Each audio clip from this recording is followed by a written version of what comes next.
పైన debate hot topic స్వాగతం. ప్రస్తుతం మనతో పాటు ఉన్నటువంటి అతిథుల్ని పరిచయం చేస్తాను. కె వెంకటరెడ్డి వైఎస్ఆర్ కాంగ్రెస్ పార్టీ రాష్ట్ర సంయుక్త కార్యదర్శి ప్రస్తుతం మనతో పాటు లైవ్లో సిద్ధంగా ఉన్నారు. అలాగే ముప్పాళ్ళ సుబ్బారావు ఆంధ్రప్రదేశ్ బార్ కౌన్సిల్ సభ్యులు ప్రస్తుతం మనతో పాటు లైవ్లో జాయిన్ అవుతున్నారు. పురుషోత్తం రెడ్డి రాజకీయ విశ్లేషకులు మనతో పాటు లైవ్లో జాయిన్ అవుతున్నారు. అలాగే గోశాల శ్రీనివాస్ హైకోర్టు అడ్వకేట్ కూడా మరి కాసేపట్లో మనతో పాటు లైవ్లో జాయిన్ అవుతారు. ప్రధానంగా ఈవేళ పత్రికా స్వేచ్ఛ అన్నటువంటిది ఒక ప్రధాన చర్చకి దారితీసినటువంటి అంశం. రాజద్రోహం కేసు రఘురామకృష్ణరాజుతో పాటుగా ఏబిఎన్ టీవీ5 ఛానళ్లు కలిసి కుట్ర పన్ని రాష్ట్ర ప్రభుత్వాన్ని అస్థిరపరచడానికి, రాష్ట్రంలో అల్లకల్లోలం సృష్టించడానికి కుట్ర పన్నాయన్నటువంటి అభియోగం మీద కేసు నమోదైనటువంటి నేపథ్యం. ఈ కేసులో నిన్న తదుపరి ఉత్తర్వులు ఇచ్చే వరకు ఎవరి మీద కఠినమైనటువంటి చర్యలు తీసుకోవడానికి వీల్లేదు, దర్యాప్తు మాత్రం కొనసాగించవచ్చు అంటూ సుప్రీంకోర్టు ఇచ్చినటువంటి తీర్పు.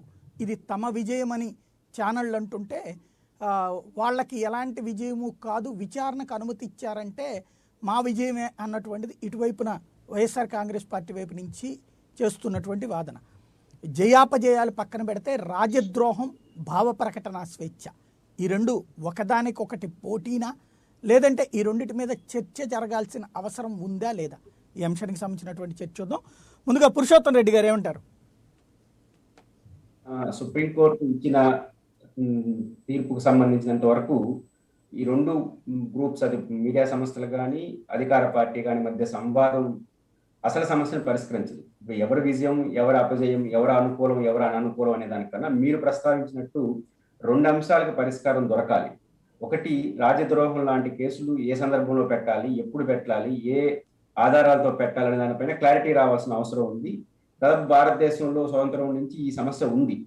ఆ చట్టం ఉండాలా వద్దా, ఉంటే ఎవరి మీద ప్రయోగించాలని చర్చ ఉంది. ఫస్ట్ ఇప్పుడు కేంద్ర హోంశాఖకు, రాష్ట్రానికి, తెలంగాణకు నోటీసులు ఇచ్చారు కాబట్టి ప్రభుత్వాలు దీనిపైన ఏ స్టాండ్ తీసుకుంటాయి, ఫైనల్ గా సుప్రీంకోర్టు ఏం చెప్తుంది అనేది ఒక ఆసక్తికరణ అంశం. అవసరం కూడా ప్రజాస్వామ్యానికి దానికి ఒక క్లారిటీ రావాల్సిన అవసరం ఉంది. దుర్వినియోగం జరగకపోవడానికి కానీ, దాని అవసరాన్ని గుర్తించడానికి సంబంధించి కానీ. రెండో అంశం, మీడియా స్వేచ్ఛకు సంబంధించి కూడా ఒక చర్చ నడవాలి, దానికి ఒక పరిష్కారం దొరకాలి. నాకున్న అవగాహన మేరకు మీడియా స్వేచ్ఛకు సంబంధించి కొత్త అర్థాలు తీయాల్సిన పరిస్థితి వస్తూ ఉంది. ఒకప్పుడు మీడియా, వ్యాపారం, రాజకీయాలు వీటి మధ్య విభజన రేఖ అనేది స్పష్టంగా ఉండేది. ఇప్పుడు ఆ విభజన రేఖ చెడిపోయింది, పక్కకి తొలగిపోయింది. మూడు కలిసిపోయినాయి, రాజకీయాలు, వ్యాపారాలు, మీడియా. ఈ మొత్తం కలిసిపోవడం వల్ల, ఆ గ్యాప్ పోవడం వల్ల ఈరోజు ఏది మీడియా స్వేచ్ఛ, ఏది కాదు అనే పరిస్థితి కూడా వచ్చింది. ఈ విభజన అనేది పునరుద్ధరణ జరగనంత కాలం ఇట్లాంటి వాతావరణమే ఉంటుంది. ఇది ప్రాథమిక అంశం. దీన్ని కూడా చర్చ జరగాల్సిన అవసరం ఉంది. నేను అనుకుంటుంది విజయం అపజయం కన్నా ఈ సందర్భంగా ఒక ఖచ్చితమైన చర్చ జరగాల్సిన అవసరం ఏంటంటే, రఘురామకృష్ణరాజు గారి వ్యవహారానికి సంబంధించినంత వరకు ఆంధ్రప్రదేశ్ ప్రభుత్వం తీవ్రమైనటువంటి సిఐడి ద్వారా ఆరోపణలు చేసింది. తమ ప్రభుత్వాన్ని అస్థిరపరచడానికి కుట్ర చేస్తున్నారనేది వాళ్ళ శక్తి అంతా రఘురామకృష్ణరాజు గారి ప్రకటనలతోనే జరిగిపోతుందా, జరగదా అనేది వేరే చర్చ. కానీ ఆ ప్రయత్నం జరిగింది అనే దాంట్లో ఈరోజు రాష్ట్ర ప్రభుత్వం తీవ్రంగా ముందుకు వెళ్తా ఉంది. కానీ దీనిపైన ఏం జరుగుతుంది, ఏంటి, వీళ్ళు ఏ ఆధారాలు చూపిస్తారు అనే దాని మీద ఆధారపడి ఉంటుంది. రెండోది, ఈ సందర్భంగా ఈ సెక్షన్ కింద కేసు పెట్టడానికి ఏ అంశాలు కీలకం అనేది వీళ్ళు ఇచ్చిన వాటికి ఉంటుంది. ఇప్పుడు ఏదైతే ఏబిఎన్ ఆంధ్రజ్యోతి కావచ్చు, టీవీ5 కావచ్చు అభ్యంతరాలు చెప్పాయో వాటికి సంబంధించి చెప్పాలి. ఈరోజు నోటీస్ కూడా ఇవ్వమన్నారు. ఇద్దరు నోటీస్ సర్వ్ చేయలేదు కాబట్టి ఏ అంశాలు ఆధార నోటీస్ ఇస్తే దానికి కూడా కౌంటర్ ఫైల్ వాళ్ళు చేస్తారు. ఇవన్నీ డిబేటబుల్ అంశాలు. కానీ అప్పుడే వీళ్ళ విజయం, వాళ్ళ విజయం అనే దానికన్నా ఇప్పుడు కొత్త సమస్య వస్తుంది. నేను కూడా ఆ తీర్పు చదివినప్పుడు నాకు కూడా కొంత లాయర్లు ఉన్న వాళ్ళకి మీకు తెలియాల్సిన అవసరం చెప్తారనుకుంటున్నాను. తీవ్రమైన చర్యలు తీసుకోవద్దంటే అరెస్టులు లాంటివి చేయొద్దని వరకైనా, లేకపోతే నోటీసులు ఇచ్చి ఇప్పుడు రఘురామకృష్ణరాజు గారి లాగా 24 గంటల ముందు నోటీస్ ఇచ్చి విచారణకు రండి అని పిలవడానికి వెసులుబాటు ఉంటుందా అనేది క్లారిటీ నాకైతే సుప్రీంకోర్టు తీర్పులో అర్థం కాలేదు. అంటే నాకు న్యాయ పరిజ్ఞానం తక్కువ కాబట్టి అడుగుతాను. ఈ చర్చ ద్వారా అది వస్తే సంతోషం. కానీ ఇదే కీలకంగా ఉంటుంది అనుకుంటాను. ఈ 6 వారాలు, 1.5 నెల తర్వాత ఏం జరుగుతుంది అనేది వీళ్ళ అఫిడియేట్, వాళ్ళ అఫిడియేట్, సుప్రీంకోర్టు తీర్పులు బట్టి ఆధారపడి ఉంటుంది. కానీ ఈ 6 వారాల్లో ఆ వెసులుబాటు కానీ రాష్ట్ర ప్రభుత్వానికి ఉంటే, ఒకవేళ సిఐడికి ఉంటే, వాళ్ళు నోటీసులు ఇచ్చే వాళ్ళని ఎంక్వైరీ పిలిచే అవకాశం ఉంటుంది. అప్పుడేమవుతుంది, ప్రతి వారం చర్చగా దారితీస్తుంది. వాళ్ళు ఎందుకు పిలిచారు, వీళ్ళు ఎందుకు పిలవలేదు, ఈ చర్చ వస్తుంది. పిలిస్తే ఎవరు పిలుస్తారు? మేనేజ్మెంట్ పిలుస్తారా, ఎడిటోరియల్ బోర్డుని పిలుస్తారా, అక్కడ సిబ్బందిని పిలుస్తారా? రఘురామకృష్ణరాజుతో ఎలాంటి కొల్లుడైన వీళ్ళు అనుకుంటున్నారు. ఇవి కొత్త చర్చగా దారితీస్తుంది. కాబట్టి ఇదే కీలకంగా ఉంటుంది అనుకుంటున్నాను. ఇంటర్ప్రిటేషన్స్ లో విచారణ కొనసాగించడం అంటే అర్థం ఏంటి? నోటీసులు ఇచ్చి ఆధారాలు సేకరించడమా, అయితే వాళ్ళ విచారణకి సంబంధించిన వ్యక్తులు కానీ సంస్థ యజమాని కానీ పిలిచి విచారించడమా అనేది క్లారిటీ వస్తే ఖచ్చితంగా వస్తుంది. క్లారిటీ రాకపోతే మరింత గందరగోళమై వీళ్ళు నోటీసులు ఇచ్చి దీన్ని సుప్రీంకోర్టు తీర్పు వినమని మళ్ళీ వాళ్ళు కోర్టుకి వెళ్ళి ఏమన్నా వస్తాయనే దాన్ని బట్టే ఉంది. మాత్రం ఒక దురదృష్టకర పరిణామం ఆంధ్రప్రదేశ్ ప్రభుత్వానికి, ప్రధానంగా మీడియా సమస్యలకు ఒక రాజకీయ ప్రత్యర్థులుగా మారిపోయారు. విభేదాలు ఉండొచ్చు. ఇప్పుడు రాష్ట్రంలో తెలుగుదేశం, వైసీపీ 2 పార్టీలు ఉన్నాయి.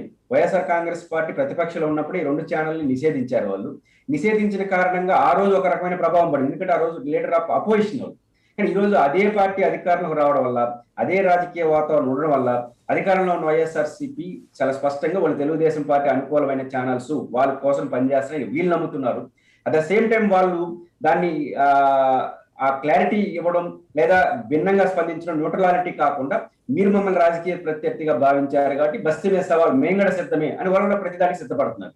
అందువల్ల 2 మీడియా సంస్థలు, ఒక రాజకీయ పార్టీ నాయకత్వంలోని ఆంధ్రప్రదేశ్ ప్రభుత్వం పరస్పర రాజకీయ విరోధులుగా మారిపోవడం అనేది ఈ సమస్యకు ఒక సంక్లిష్టతని తెస్తుంది. ఇది పరిష్కారం కాకుండా, ఇది చట్టం పరిష్కరించలేదు, రాజకీయంగా, నైతికంగా, ప్రజాస్వామ్యబద్ధంగా పరిష్కరించుకోవాలి. ఈ పరిష్కారం కానంత వరకు అధికారంలో ఉన్న వైఎస్ఆర్ కాంగ్రెస్ పార్టీకి 2 మీడియా సమస్యలు పరస్పర రాజకీయ శత్రువులు అన్న భావన పోనంత కాలం, అదో క్లారిటీ రానంత వారం ఏదో ఒక రూపంలో ఇది నలుగుతూనే ఉంటుంది. ఇది ప్రజాస్వామ్యానికి కానీ, పౌర హక్కులకు కానీ, మీడియా స్వేచ్ఛకు కానీ అంత మంచిది కాదనేది ఈ మార్పు రావాలని నేను కోరుకుంటున్నాను. అంటే ఇక్కడ ఒక చిన్న పాయింట్, పురుషోత్తం రెడ్డి గారు, ఇదివరకటి రోజుల్లో ఒక పత్రికలో జర్నలిస్టుని లోకల్గా ఉన్నటువంటి వాళ్ళు వేధించారు అంటే, ఒక స్థానిక పార్టీ కార్యాలయంలో వేధించారు అన్నా సరే వెంటనే ఆ పార్టీలో ఉన్నటువంటి లీడర్లే వాళ్ళకి వార్నింగ్లు ఇవ్వడం జరిగేది. తప్పు అనేది గట్టిగా మాట్లాడేవాళ్ళు. మీరు చూసుంటారు, నేను చూశాను ఇదివరకు పేపర్లలో పనిచేసేటువంటి రోజుల్లో. ఆ స్పందన డిఫరెంట్గా ఉండేది ఖచ్చితంగా. ఈవెన్ సొంత పార్టీలో వాళ్ళకి వ్యతిరేకంగా రాసిన వాళ్ళ పార్టీ అగ్రనేతలు కూడా వాళ్ళ స్వేచ్ఛ వాళ్ళు రాస్తారు, దాంట్లో రైట్ రాంగ్ నువ్వు చెక్ చేసుకో, అవసరమైతే ఖండించు అనేవాళ్ళు. ఇప్పుడు ఆ స్టేజీ పోయి కనీసం ఇక్కడ బ్యాన్ పెడతాయి. ఇదివరకు సరే తెలుగుదేశం హయాంలో సాక్షిని బ్యాన్ పెట్టారు, ఇప్పుడు హయాంలో ఏబిఎన్ను TV5ని బ్యాన్ పెట్టారు. అది అనధికారిక బ్యాన్లే. అదే సందర్భంలో ఇంతకుముందు కేసీఆర్ గారు ఏబిఎన్ TV9ని బ్యాన్ పెట్టారు. బట్ పబ్లిక్ నుంచి ఏమాత్రం స్పందన లేకపోవడం, ఏదో అక్కడక్కడ కొన్ని సంఘాలోళ్ళు ఖండిస్తున్నాం, తీవ్రంగా ఖండిస్తున్నాం అంటారు, ఒక ప్రకటనలు ఇస్తే మళ్ళీ అదే ఛానల్లో వేసుకుని, అది కూడా కనబడనటువంటి జనానికి కనబడనటువంటి చోట్ల వేసుకునే పరిస్థితి ఎందుకు వచ్చింది? ఎక్కడ లోపం ఉంది? మీరు ప్రస్తావించింది ఈరోజు అప్రోప్రియేట్ గా డిస్కషన్ జరగాలి. మీరు ప్రస్తావించిన దాంట్లో ఒక పరిమితిని చెప్పారు. అదేంటంటే, గతంలో ఒక మీడియా సంస్థ పైన కానీ, ఒక విలేకరు పైన కానీ ఒక వార్త రాసినప్పుడు ఎంటైర్ జనరల్ ప్రజాస్వామికవాదులందరూ కూడా చివరికి దాడి చేసిన వాళ్ళు కూడా ఇది దురదృష్టకరం అనేవాళ్ళు తప్ప సమర్థించుకునే వాళ్ళు కాదు. అంతవరకే పరిమితం కాదలుచుకోవాలి. నేను ఇంకొక అడుగు కూడా ముందుకేసి సీనియర్ జర్నలిస్ట్ గా మీకు తెలుసు, ఈరోజు ఒక ఛానల్ పైన దాడి జరిగినా లేకపోతే దాని పరిమితులు విధించినా, ఇప్పుడు మీరు చెప్పినట్టు గతంలో ఈ సాక్షి ఎన్టీవీని షరతులు పెట్టి దొంగ తీసుకునే ప్రయత్నం తెలుగుదేశం పార్టీ చేసింది. అప్పుడు ఎంటైర్ మీడియా దాన్ని ఖండించిందా? ఖండించలేదు. ఇప్పుడు ఏబిఎన్ TV5 పైన వీళ్ళు అనధికారిక యాక్టివిటీ చేస్తున్నారు, దాన్ని ఎంటైర్ మీడియా ఖండిస్తా ఉందా? ఎందుకు ఖండించలేకపోతుంది? ఎందుకు ఖండించకపోలేకపోతే నేను ప్రాథమికంగా చెప్పిన అంశం, నేను నమ్ముతున్న అంశం ఏంటంటే, స్వతంత్రం నుంచి ఈ రోజు వరకు కూడా పరిశీలిస్తే మీడియాలో ఈ 3 వ్యవహారాలపైన, వ్యాపారం, రాజకీయాలు, మీడియా, ఈ మూడిటి మధ్య విభజన రేఖ స్పష్టంగా ఉండేది. ఆ విభజన రేఖ ఈ రోజు చెడిపోయింది, దానికి తొలగిపోయింది. 3 కలిసిపోయినాయి, వ్యాపారాలు, రాజకీయాలు, మీడియా. ఈ 3 కలిసిపోవడం వల్ల ఏది మీడియా స్వేచ్ఛ, ఏది కాంది? పైపెచ్చు మేనేజ్మెంట్లు కూడా రాజకీయ అభిప్రాయాలు ఉండేది కానీ, రాజకీయ అభిప్రాయాలు వేదికగా చేసుకునే పరస్పర శత్రువులుగా, నేను ముందు చెప్పినట్టు అధికారంలో ఉన్న YSR Congress party, ABN TV5 పరస్పర రాజకీయ శత్రువులు మారిపోయారు. రాజకీయ శత్రువులుగా మారిపోయినప్పుడు ఏబిఎన్ నుంచి కానీ, TV5 నుంచి కానీ ఏదైనా రాష్ట్ర ప్రభుత్వం నుంచి ఒక స్పందన వచ్చినప్పుడు దాని వైసీపీకి వ్యతిరేకించే వాళ్ళు ఒక రకంగా స్పందిస్తున్నారు, వైసీపీకి అనుకూల అంటే సమాజం కూడా చీలింది కదా రాజకీయాలుగా. కానీ ఈ వాతావరణం మారకుండా, పరస్పర శత్రువులు అన్న భావన మారినంత కాలం ఖచ్చితంగా మీడియా పైన జరిగిన స్పందనల పైన ఎంటైర్ ప్రజాస్వామ్యం స్పందించింది. అదే ఈ రోజు రాజకీయ పార్టీలకు బలం.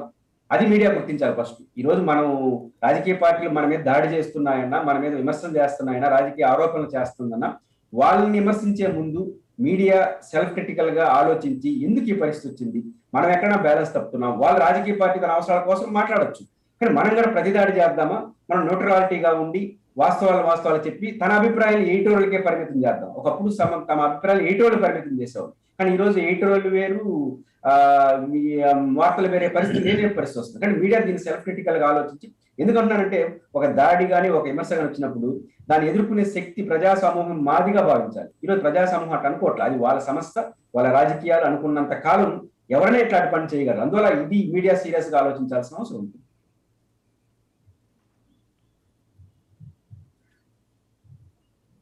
రైట్. ముప్పాళ్ళ సుబ్బారావు గారు మీరేమంటారు? చెప్పండి సాయి గారు. ఇక్కడ ఒకటండి, ఈ నిన్న వచ్చినటువంటి జడ్జిమెంట్ అంటే నిన్న మధ్యంతర ఉత్తర్వులు అనుకుంటా, అది చూస్తే మీకేమనిపించింది? ఒకటండి, ఆల్రెడీ దేశద్రోహ నేరము పరిమితులను నిర్వహించాల్సిన సమయం ఆసన్నమైందని భావిస్తున్నామని కోర్టు భావించింది. మరీ ముఖ్యంగా ప్రభుత్వాన్ని విమర్శిస్తూ మీడియా ప్రసారం చేసే కథనాల విషయంలో కూడా ఒక పరిమితులు లేకపోతే దాని మీద ఒక డైరెక్షన్స్ కూడా ఇవ్వాలనే అభిప్రాయంలో న్యాయస్థానం వచ్చినట్టుగా మనకి దాని ద్వారా అర్థం అవుతా ఉంది. సరే, ఇక్కడ ఎవరికి ఫలితం వచ్చింది లేకుంటే ఎవరు గెలిచారు అనేది ఇక్కడ ప్రస్తావన కాదండి. దీంట్లో 2 పిటిషన్లు వేశారు. ఒకటి, ఈ ఎఫ్ఐఆర్ని క్వాష్ చేయమని చెప్పేసని.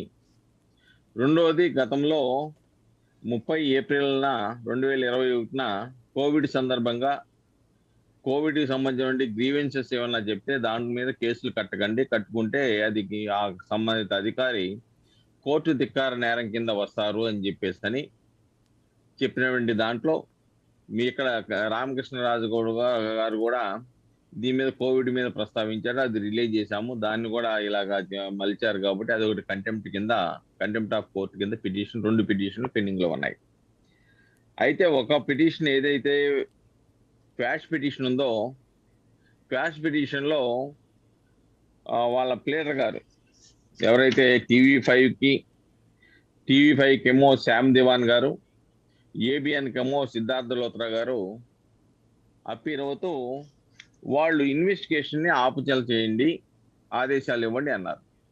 న్యాయస్థానం ఏమన్నదంటే అలా కాదు, మొత్తం కోయర్సివ్ ప్రొసీడింగ్స్ ఏమీ కూడా మీ మీద జరగకుండా దాని మీద నేను ఆదేశాలు ఇస్తున్నాను అని చెప్పింది.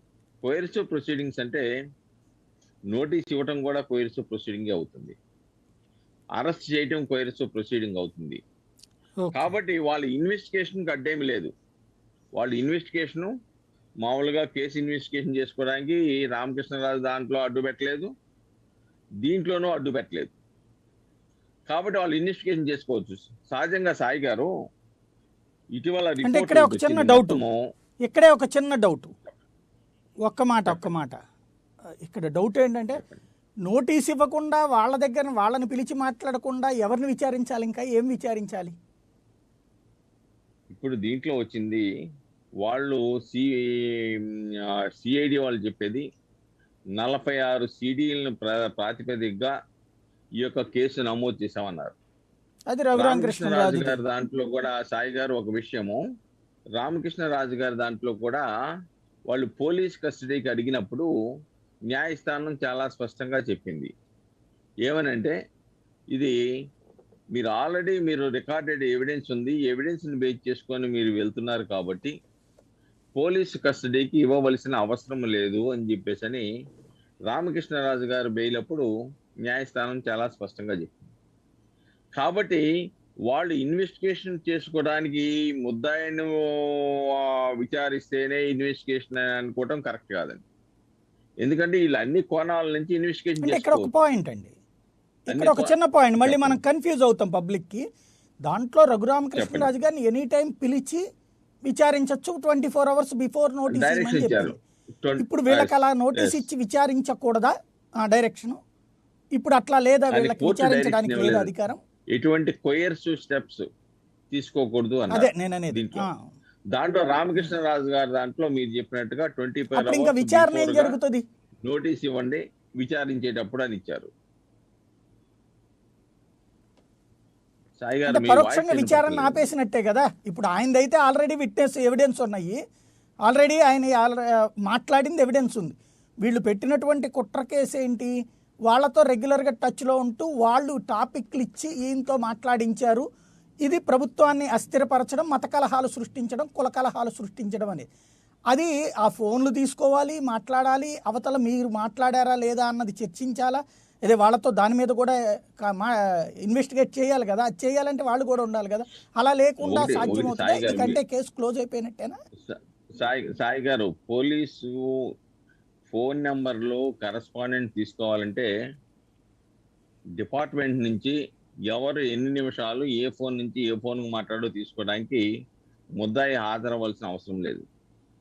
పోలీసు వాళ్ళు కన్సర్న్ డిపార్ట్మెంట్ నుంచి ఆ యొక్క ఫోన్ డీటెయిల్స్ తీసుకోవడానికి అవకాశం ఉంది. ఇక్కడ ఒకటి సాయి గారు, ఇక్కడ దేశద్రోహ నేరం అనేది దాని మీద న్యాయమూర్తి కూడా స్పందించిన విషయం మనం గమనించాలి ఇక్కడ. ఎందుకంటే ఈ యొక్క కేసు విచారణకు ముందు కేసు కోవిడ్ మళ్ళీ మనం అక్కడికి వెళ్దాం.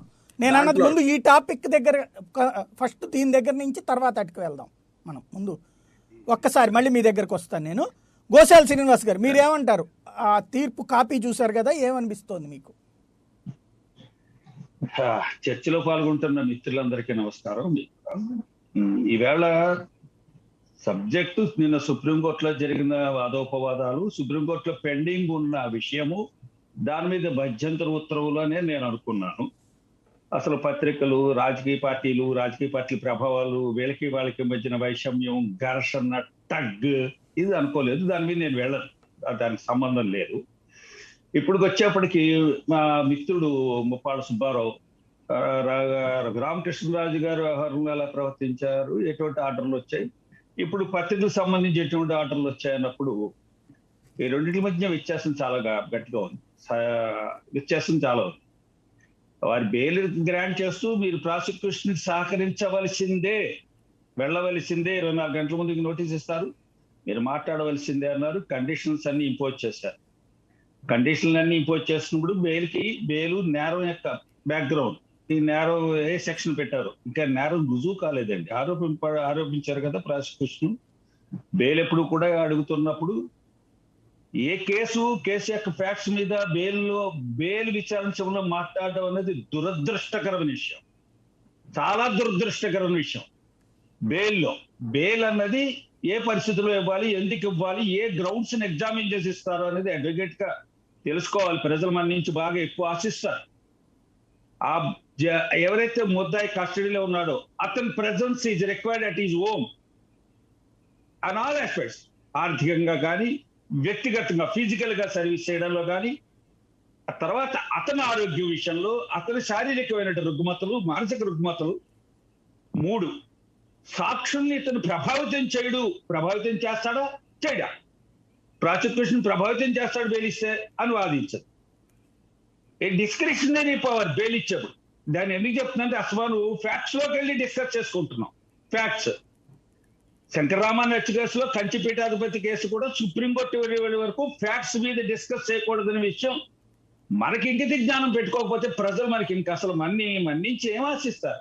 ఈ రాజ్యాంగాన్ని, ఈ చట్టాన్ని, న్యాయసమ్మతమైన ఈ న్యాయపరమైన పరిపాలనలో లాయర్స్ నుంచి ఆశించే విధంగా మనం ప్రవర్తించాలి, మాట్లాడాలని నేను భావిస్తూ ఉంటాను. ఇక్కడ ఫ్యాక్ట్స్ ఎక్కడ డిస్కస్ చేయడానికి వీల్లేదు. అలా డిస్కస్ చేస్తే అది పార్ట్ అవ్వదు.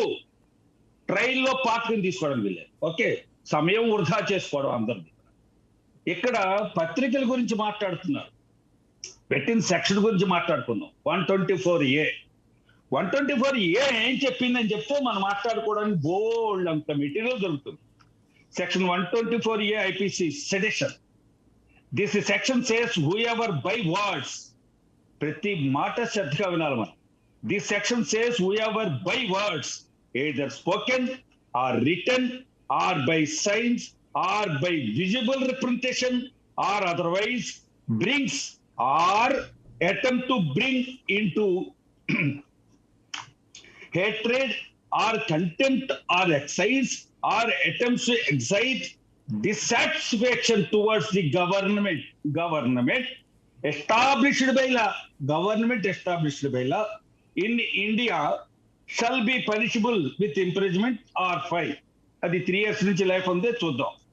It basically means words or actions that make people rebel against the authority of the state.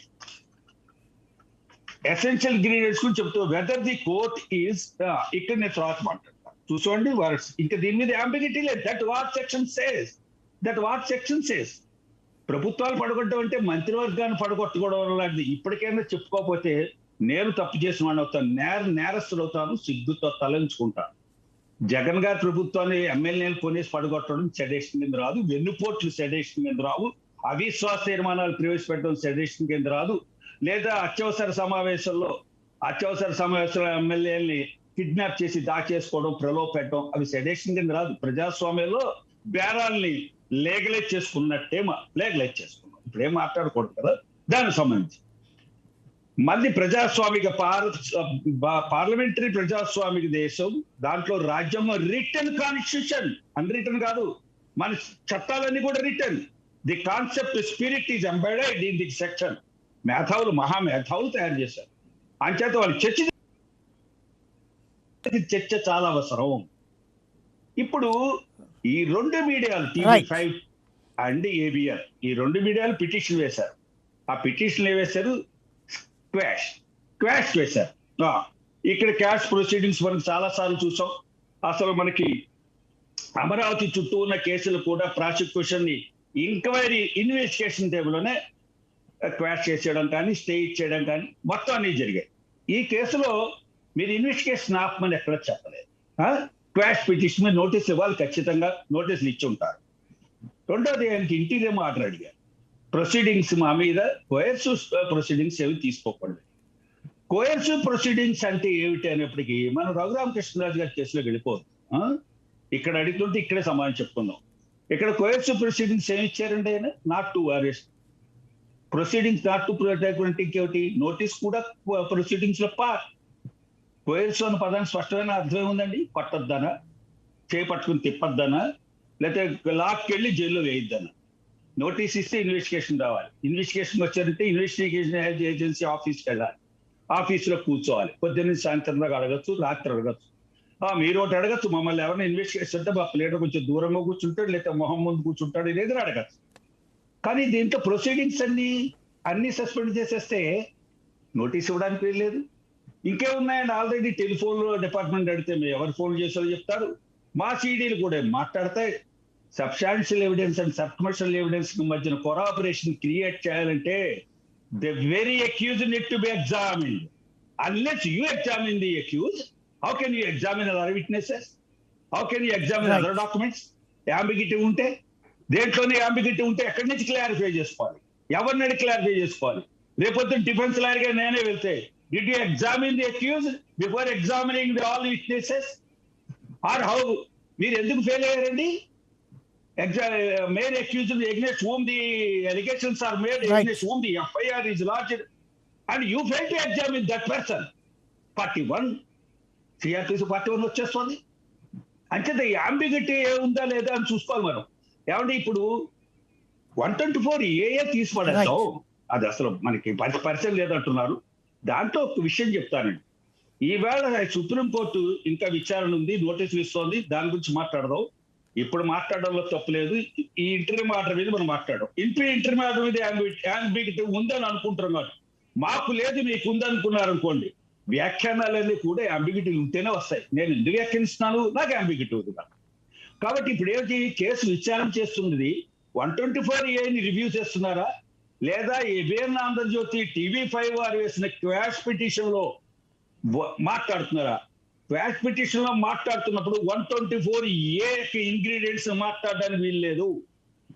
ఇవి వాళ్ళ మీద ఆరోపణ నేరాలు సరిపోవట్లేదండి, 124కి అట్రాక్ట్ లేదంటే well and good, trial court చూసుకుంటారు.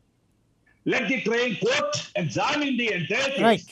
లేదు ఈ స్టేజ్ లో ఇంటర్వ్యూ రిలీఫ్ స్టేజ్ లోనే 124A మీదే మేము పూర్తిగా ఎగ్జామిన్ చేసి దాన్ని పరిశోధించి అసలు ఈ ABN ఆంధ్రజ్యోతి కానీ TV5 కానీ 124A ఏదైతే చెప్పారో దానికి అట్రాక్ట్ కాలేదు, వీళ్ళు మీడియాని అద్దెకిచ్చారు, ఒక గంట సేపు మాట్లాడుకోవడానికి స్లాట్ ఇచ్చారు, నేను కూడా పుస్తకాలు ప్రింట్ చేస్తాను, నేను కూడా మైకు స్టేజ్ అరేంజ్ చేస్తాను, నేను ఎవరైనా టెర్రరిస్టులు వస్తే మా ఇంట్లో భోజనం పెడతాను, వాళ్ళు ఖాళీ రైతులు బోర్డర్లో రైతులు పార్లమెంట్ భవనం మీద కానీ లేకపోతే సుప్రీంకోర్టే కానీ ఖాళీస్థాన్ జెండాలు ఎగరేస్తారు. It does not mean sedition అంటే ఒక విషయం అండి. మనం తప్పు చేస్తున్నామో నాకు కూడా అర్థం అవ్వలేదేమో, నేను కూడా అర్థం చేసుకోలేదో. ప్రభుత్వాన్ని విమర్శించడం, ప్రభుత్వాన్ని కూలదోయడం కాదే అని చెప్పాను. భారత పార్లమెంటరీ వ్యవస్థ మీద హెట్రిజం క్రియేట్ చేసి ఇక్కడ ఆ ప్రభుత్వం అంటే ప్రజాస్వామిక వ్యవస్థను కూలదోయడం అన్నది సెడేషన్. దాన్ని ప్రేరేపించడం, మాటల ద్వారా రెచ్చగొట్టడం, ఆలోచింప చేయడం, హెట్రేడ్ క్రియేట్ చేయడం. ఒక చిన్న విషయం చెప్తే మన అందరికీ అర్థమవుతుంది. పెద్దల మిత్రులు మా ముప్పాళ్ళ సుబ్బారావు గారు కూడా ఉన్నారు. ఇక్కడ sexual harassment at work place లో కళ్ళతో సేవ చేయడం, హావభావాలు ప్రకటించడం, బాడీ లాంగ్వేజ్, పక్క వాళ్ళతో ఆ విధంగా మాట్లాడడం, ఆ వ్యక్తిని కాదు దృష్టి పెట్టింది, పక్క వాళ్ళతో కన్ను చూపుతో ఇలా సై చేసి ఇవన్నీ కేసుకి అట్రాక్ట్ అవుతాయి కదా. కానీ సెడేషన్ కి అసలు ఈ భద్రత లేదా? మన భారత ప్రజాస్వామ్య వ్యవస్థకి ఒక అమ్మాయికి చాలా గౌరవంగా modesty of a lady should be safeguarded, no doubt in it. కానీ ఒక భరతమాతకి అంటే మన భరతమాత అన్నట్టు మతత్వవాది దేశానికి, భారతదేశాన్ని అమ్మ అని పిలవడం అందరికీ అలవాటు, అమ్మ అని పిలవడం వాళ్ళందరికీ వాళ్ళ ఇష్టం. కాబట్టి ఇక్కడ భారతదేశానికి, రాజ్యాంగానికి, రాజ్యాంగ వ్యవస్థకి అంత రక్షణ ఉండదా? ఇది సెక్షువల్ హెరాస్మెంట్ ఒక స్త్రీకి ఇచ్చినట్టు భద్రత, అంత భద్రత కూడా లేకపోతే ఇంకా రేపొద్దున దేశంలో దేనికే భద్రత ఉంది. ఇది ఇప్పటికి మట్టితో నేను ఈ విషయం చెప్తున్నాను. తర్వాత మంచి పాయింట్ అండి. మళ్ళీ మీ దగ్గరకు వస్తాను గోశాల్ గారు. మళ్ళీ మీ దగ్గరకు వస్తాను. వెంకటరెడ్డి గారు ఏమంటారు? ఈవేళ ప్రభుత్వం అనేటువంటిది బాధ్యత మరిచి వ్యవహరిస్తూ విశృంఖలంగా వెంట పడుతోంది అన్నటువంటిదే మీ పార్టీకే సంబంధించినటువంటి ఎంపీ ప్రారంభించిన విమర్శలకి వేదికనిస్తే తప్ప అని ప్రశ్నిస్తున్నాయి ఆయా మాధ్యమాలు. ఏమంటారు? సాయి గారు, ముందుగా మీకు ప్రైమ్ 9 ప్రేక్షకులకి, ప్యానెల్లో ఉన్న పెద్దలందరికీ కూడా నమస్కారాలు. ఇక్కడ భావ ప్రకటన అంటే ఎవరైనా ఏ విధంగా అయినా మాట్లాడటానికి స్వేచ్ఛనిచ్చారు అనే అంశం. అంటే స్వేచ్ఛ అంటే దానికి కూడా లిమిటేషన్స్ ఉన్నాయి. ఇప్పుడు మీరు మాట్లాడచ్చు, నేను మాట్లాడచ్చు, ప్రజాప్రతినిధి మాట్లాడచ్చు, మీడియా సంస్థలు మాట్లాడచ్చు, ఎవరైనా కూడా మాట్లాడచ్చు. కానీ దానికి ఒక లిమిటేషన్స్ ఉంది.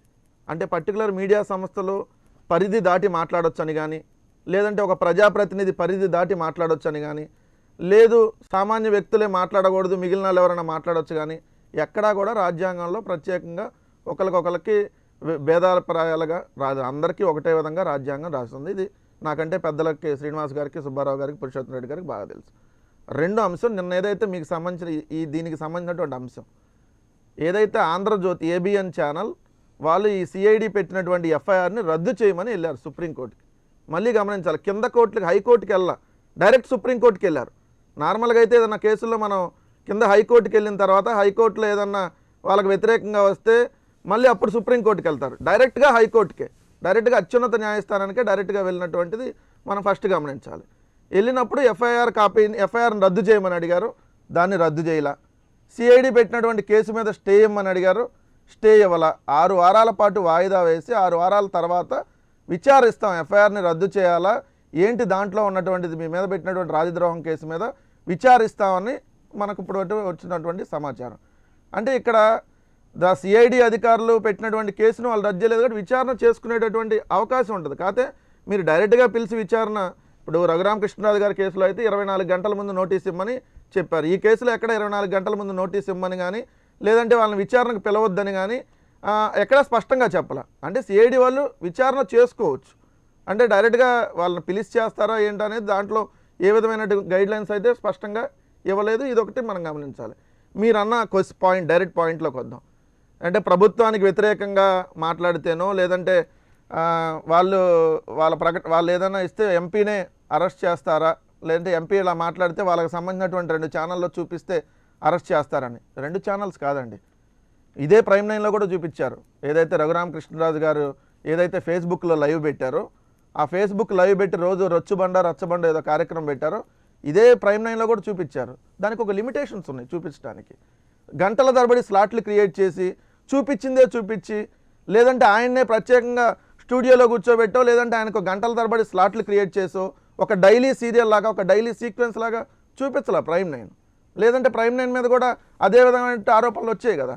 అంటే ఇక్కడ మిగిలిన ఛానల్ కూడా చూపించాల. పర్టికులర్ ఆఫ్ ద 2 ఛానల్స్ ఏదైతే ఉన్నాయో ఆ 2 ఛానల్స్ ఇతను ఏదైతే మాట్లాడుతున్నాడో దాన్ని వాళ్ళు ముందు రోజన్నా ప్లే చేస్తారు, లేదంటే ఈయన మాట్లాడింది వాళ్ళు గంటల తరబడి దాన్నే చూపించి చేస్తారు. వీటన్నిటి మీద ఏదైతే ఇందాక గోసాల శ్రీనివాస్ గారు చెప్పారు, ఏదైతే రాజద్రోహం అంటే ఏదో ప్రభుత్వాన్ని పడేయటం, ఎమ్మెల్యేలని కూలగొట్టడం అనేది కాదు అని, ప్రజల ద్వారా ఎన్నుకున్నటువంటి ప్రభుత్వం అంటే న్యాయబద్ధంగా ఎన్నుకున్నటువంటి ప్రభుత్వం మీద విద్వేషాలను రెచ్చగొట్టేటట్టుగా ఎవరైనా కూడా దాన్ని కుట్రపూరితంగా చేస్తే దాన్ని కూడా రాజద్రోహం కింద చేస్తారు. అంటే సెడక్షన్ ఏదైతే ఉందో దాని మీద ఎస్ కరెక్ట్గా, ఎందుకంటే ఒక విద్వేషాలు రెచ్చగొట్టి ఇక్కడ ఏదో ఒక ఘర్షణలు చెలరేగేటట్టుగా, ఈ ప్రభుత్వం మీద విశ్వాసం కోల్పోయేటట్టుగా రకరకాలుగా కుట్రపూరితంగా ఒక డైలీ ఇదే పనిగట్టుకొని ప్రచారం చేస్తూ, ఇదే పనిగట్టుకొని కొన్ని మీడియా సంస్థలను అడ్డం పెట్టుకొని చేసినటువంటి వ్యవహారం మీద ఆయన మీద A1, 2 ఛానళ్ళ మీద A2, A3గా కేసులు నమోదైంది. అంత తప్ప ఇక్కడ మీడియా స్వేచ్ఛ, రకరకాలుగా మీడియా రకరకాలైనటువంటి కథనాలను ప్రసారం చేస్తుంది, చేసేటటువంటి హక్కు మీడియాకు ఉంటుంది. దాంట్లో లిమిటేషన్స్ ఉన్నాయి. అంటే వాళ్ళు ఇప్పుడు ప్రైమ్ 9 కూడా వైఎస్ఆర్ కాంగ్రెస్ పార్టీ ప్రభుత్వంలో ఇది బాగాలేదు, లేదంటే ఇదిగో దీని మీద ప్రజలు అసంతృప్తిగా ఉన్నారని మీరు కూడా కథనాలు ప్రచారం చేశారు. ఇండివిజువల్గా మీరు కూడా మాట్లాడుతూ ఉంటారు సాయి గారు. మరి మీ అందరి మీద పెట్టింది పర్టికులర్గా 2 ఛానల్స్ మీద ఎందుకు పెట్టారంటే అవి పరిమితి దాటిపోయి అవి ఈరోజు మీడియా స్వేచ్ఛ ముసుగులో రాజకీయ వ్యభిచారం చేస్తూ ఉన్నాయి. ఓపెన్గా ఇలా మాట్లాడతానికి సిగ్గుపడతా ఉన్నాం మీడియా ఛానల్స్ మీద. మీడియా ముసుగులో మీడియాని అడ్డం పెట్టుకొని రాజకీయ పార్టీకి ప్రచార ఛానల్స్గా రాజకీయ వ్యభిచారం చేస్తూ ఈరోజు ప్రజల ద్వారా ఎన్నుకున్నటువంటి ప్రభుత్వం మీద అంటే ఇక్కడ ఒక పాయింట్ అండి వెంకటరెడ్డి గారు. ఎస్ సార్ చెప్పండి.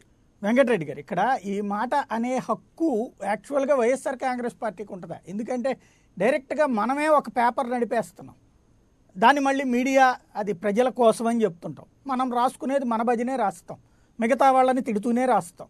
ఇంకప్పుడు మనకు మాట్లాడే అర్హత ఉంటుందా? అప్పుడు సాయి గారు ఇక్కడ మీరు అన్న దాంట్లో సాక్షి దాని గురించి మాట్లాడారు. దాంట్లో నేను చెప్తా, ఇప్పుడు వాళ్ళ ప్రచారానికి సంబంధించి రాయటం వేరు, ఎప్పుడు కూడా కుట్రపూరితంగా లేదంటే వాళ్ళ వ్యక్తిగత జీవితాల్లోకి వెళ్ళో లేదంటే ఒక ప్లాన్ ప్రకారం తెలుగుదేశానికి వ్యతిరేకంగా కాకుండా ఎప్పుడన్నా తెలుగుదేశం చంద్రబాబు గారు ఈ కార్యక్రమం మంచిగా చేశారన్నో లేకపోతే ఈ కార్యక్రమం ఇలా జరిగిందని ఎప్పుడైనా వేస్తారా? ఏదో మామూలుగా ఇప్పుడు ఈవెన్ ప్రతిదీ కూడా మీకు అనుకూలమైన కోణంలో రాసుకొచ్చారు వాళ్ళు, వాళ్ళకు అనుకూలమైన కోణంలో. అంటే ఓపెన్ గా అయితే ఒకటి సాక్షి వచ్చేటప్పటికి యాంటీ టీడీపీగానే వార్తలు వేస్తుంది, ABN TV5 వచ్చేటప్పుడు యాంటీ వైసీపీగానే వార్తలు వేస్తుంది. ఇంకప్పుడు వాళ్ళు మీ మీద అయితే రాజద్రోహం దేశద్రోహం పెట్టలేదు కదా. అంటే మీరు అన్నట్టు యాంటీ, ఇప్పుడు మీరు ఒక పార్టీకి వ్యతిరేకంగా ప్రచారం చేసేదంటే నేను ఇందాక కూడా మీకు చెప్పాను, మీరు ప్రభుత్వం మీద కూడా మీకు అసంతృప్తిగానో లేదంటే ప్రభుత్వం మీద ఏదన్నా ఇది నచ్చనటువంటి అంశాల్లో ఒక చూపించేటటువంటి విధానం వేరుంటుంది. ప్రైమ్ 9 కూడా చూపించింది. ప్రైమ్ 9 కూడా వైఎస్ఆర్ కాంగ్రెస్ పార్టీ ప్రభుత్వంలో ఇదిగో ఈ అంశాల మీద ప్రజలు వ్యతిరేకంగా ఉన్నారనో దాన్ని కూడా చూపించారు. దాని మీద రాజద్రోహం కేసు పెట్టరు కదా. చాలా మీడియా సంస్థలు కూడా చూపించుండొచ్చు ఈ 2 సంవత్సరాల్లో ఇదిగో ఈ అంశాల్లో వాళ్ళకి నచ్చనటువంటి అంశాలు, లేదంటే ఇదిగో ప్రజల్లో కొంత వీటి మీద వేరే నెగిటివ్ ఇంపాక్ట్ వెళ్తుందన్న విషయాల్లో ఆ ప్రచారం చేసే ప్రొజెక్షన్ వేరే ఉంటుంది సార్.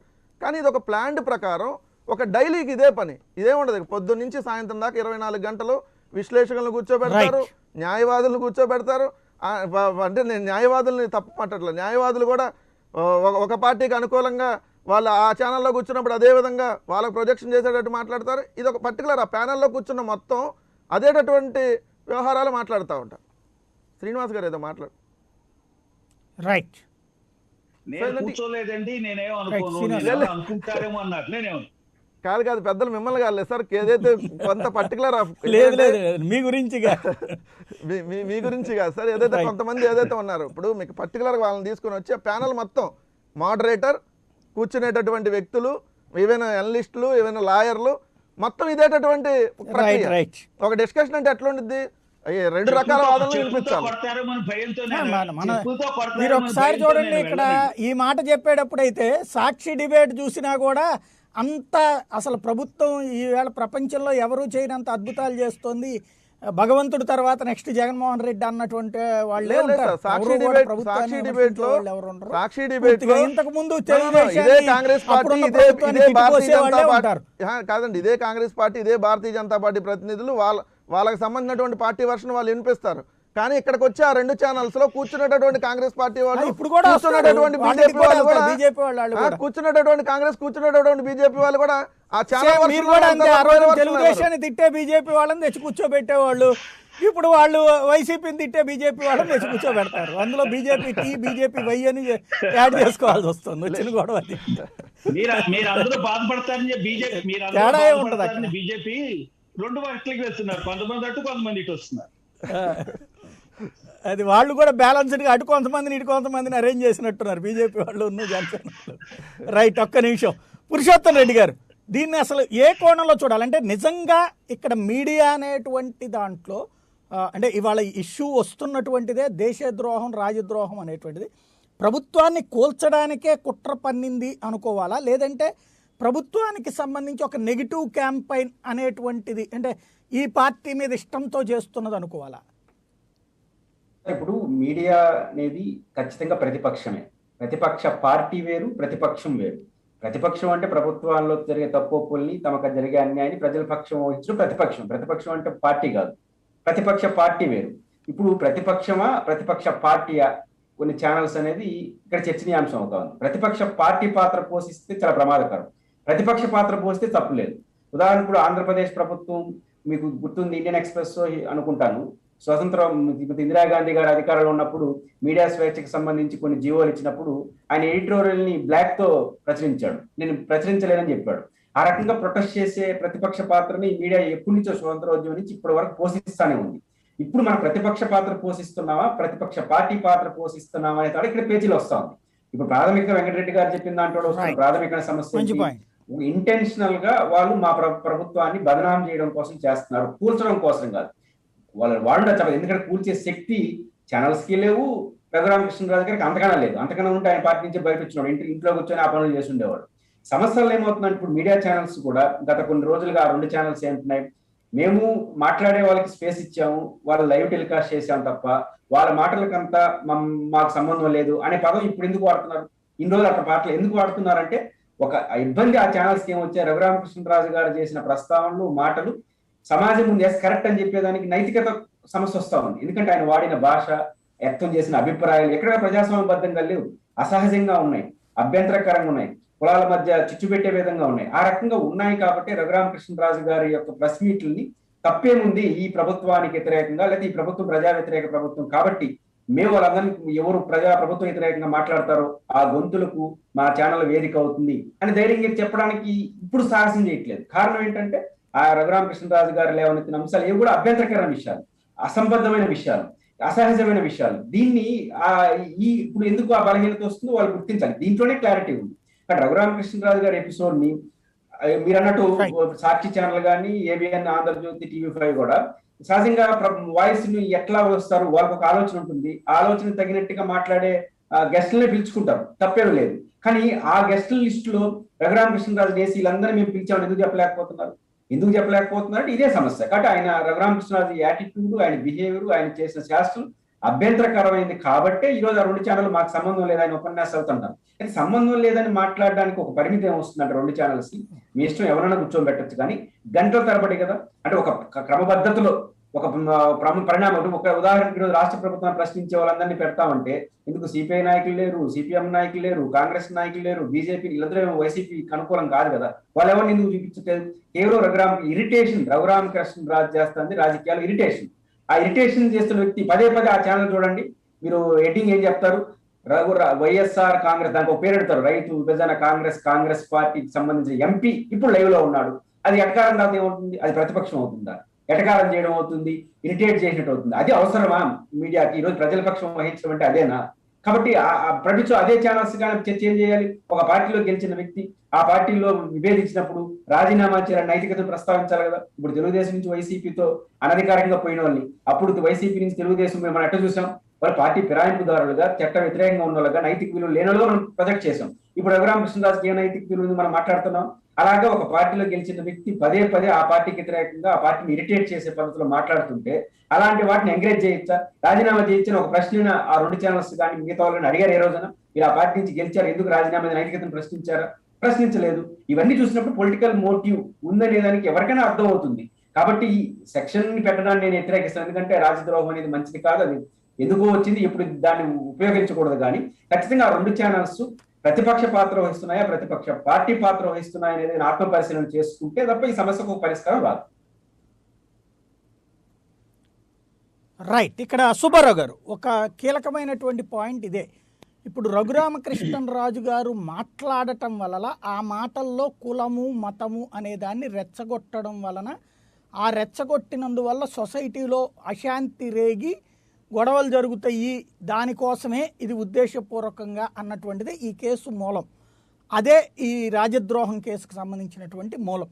ఇప్పుడు అది తేలాలి అంటే అక్కడ ఆడియోలు అయితే సాక్ష్యం, ఆడియో ఏంటి వీడియోనే ఉంది. వాట్ నెక్స్ట్ అంటే ప్రత్యేకించి ఇప్పుడు సాధారణంగా ఇప్పుడు మీరు ఏదైనా గబక్కన మాట్లాడారనుకోండి ఒక మతం గురించినో రెచ్చగొట్టేటువంటి మాట, నేను వెంటనే డిజోన్ చేస్తా, మీరు ఇక్కడ మాట్లాడడం తప్పు, మీకు నేను మైక్ ఇవ్వను, మీరు మాట్లాడేదాన్ని మేము ఖండిస్తున్నామని కూడా చెప్పాలి అన్నది మాకు పెద్దలు నేర్పినటువంటి ఒక ఎథికల్ ప్రాక్టీస్.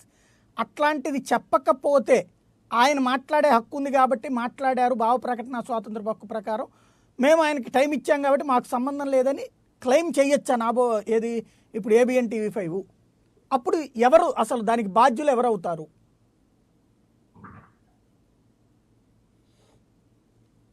ఒకటి సాయి గారు, కులాలను రెచ్చగొడుతున్నారు కాబట్టి పెట్టారు అనేది మీ ప్రస్తావనలో వచ్చింది. కులాలని రెచ్చగొట్టిన వాళ్ళనే కనుక దేశద్రోహ నేరంలో పెట్టాలనుకుంటే ఈ రాష్ట్రంలో అధికార పక్షం వాళ్ళని ప్రతిపక్షం వాళ్ళందరూ చాలా మంది లోపలికి వెళ్తారు. కానీ ఎందుకు పెడతలేదు? ఎందుకు ఒక ఆలోచన రాలేదు? ఎవరైనా నేరం చేస్తే ఒకటే కదా, ఎవరు కులాన్ని పెట్టి ప్రస్తావించినా, కుల దోషం చేసినా, కులాన్ని రెచ్చగొట్టే విధంగా ప్రస్తావించినా ఎవరు చేసినా నేరమే కదా. బరాబర్ కుల దోషం అంటే ఎట్లా అంటే వైఎస్ఆర్ కాంగ్రెస్ పార్టీ వాళ్ళు కుల దోషం అంటే ఏం చేశారు ఒకసారి ఓపెన్ గా చెప్పండి, మళ్ళీ వింటారుగా ప్రజలు కూడా. కుల దోషణ అంటే ఎట్లా? ఎలక్షన్ కమిషన్ తిట్టిందేంటి? ఎలక్షన్ కమిషన్ ఏంది? నువ్వు ఆ కులంలో పుట్టి చెడబుట్టావని తిట్టారా? ఎలక్షన్ కమిషన్ ఏమన్నారు? మీరు ఆ సామాజిక వర్గానికి సంబంధించారు కాబట్టి ఇలా చేశారా అన్నారు. మీరు కూడా అనొచ్చు, రెడ్లకి ఎంతమందికి మీరు పదవులు ఇచ్చారా అని అంటాం వేరు. మీ కులం ఎక్కడ ఉందరా? మీరు ఏ కులంలో పుట్టారా? మీ కులమే లేదు. నారావారిపల్లి దాని గురించి మీరు కామెంట్ చేయలేదా? ఏం పెట్టారా నారావారిపల్లి? మీరు ఒక అడ్వకేట్ గా మాట్లాడితే చాలా బాగుంటది. ఒక ఎలక్షన్ ఆఫీసర్ కుక్కతో పోల్చాడే. మీరు ఒక అడ్వకేట్ గా రెండు రకాల వర్షన్లో ఇక్కడేం మాట్లాడారు అక్కడేం మాట్లాడారు క్లారిటీ ఇస్తే బాగుంటది. అట్లా కాకుండా మీరు వైఎస్ఆర్ కాంగ్రెస్ పార్టీ వాళ్ళు అన్నారని దాన్ని ప్రస్తావించిన ఎవరైనా కానీ కుల ఘర్షణ రెచ్చగొట్టినట్టే. నువ్వు ఆ కులం వాడివి, నీ ఈ కులం వాడివి, నీ వ్యాక్సిన్ ఈ కులం ఉంది అని ప్రస్తావిస్తారా ఎవరైనా? ఇది రెచ్చగొడతాం కాదా? కులాల మధ్య విభేదాలు తీసుకురావడం కాదా? ఎప్పుడు లేదండి, మీరు మళ్ళీ చెక్ చేసుకోండి కావాలంటే. వ్యాక్సిన్ ఆ కుల వాళ్ళని రఘురామకృష్ణరాజు మాట్లాడాడు, క్రిస్టియన్ వ్యాక్సిన్, ఇది క్రిస్టియన్ వ్యాక్సిన్ అని చెప్పి రఘురామకృష్ణరాజు మాట్లాడారు. మీరు సమర్థిస్తున్నారా అతన్ని? చెప్పండి. ముఖ్యమంత్రి పిచ్చాడు, మెంటల్ హాస్పిటల్ తీసుకెళ్తారు, ఇవన్నీ మీరు సమర్థిస్తున్నారా? మీరు చెప్పండి సార్ సమాధానం, అడ్వకేట్ గా సమాధానం చెప్పండి. కులాన్ని కామెంట్ చేసేవాళ్ళు ఎవరిని టాలరేట్ చేయవలసిన అవసరం లేదు. మీరు ఆ రఘురామకృష్ణరాజుని ఆ రెండు ఛానల్స్ మీరు ఒత్తాసు పలుకుతూ మాట్లాడుతూ ఉన్నారు.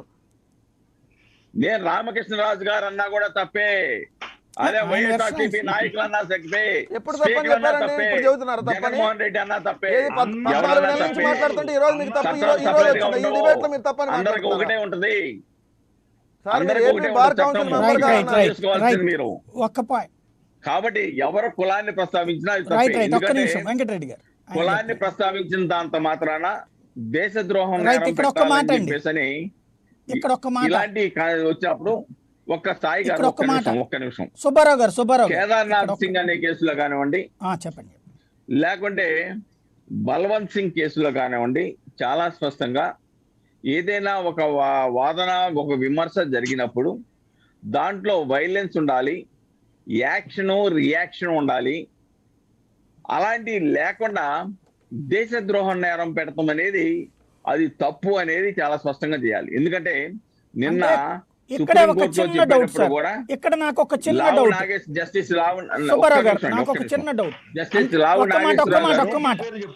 ఒక్క మాట నేను అడిగే పాయింట్ ఒక్క మాట వినండి. ఒక్క మాట అంటే కొట్టేసుకున్నాక కేసు పెట్టాలా, కొట్టుకునే పరిస్థితులు సృష్టిస్తుంటే కేసు పెట్టాలా? వైలెన్స్ జరగాలి అంటే వైలెన్స్ జరిగి 10 మంది చచ్చిపోయినా కేసులు జరిగిన తర్వాతనే పెట్టాలి దేశద్రోహం అంటే. అప్పుడు ఇంకా చట్టాలు ఎందుకు సార్? అప్పుడు సాయి గారు బలవంత్ సింగ్ కేసులో ఆయన ఖలిస్తాన్ నినాదం ఇచ్చాడు. ఖలిస్తాన్ నినాదం ఇచ్చేంత మాత్రం అది నేరం కాదు.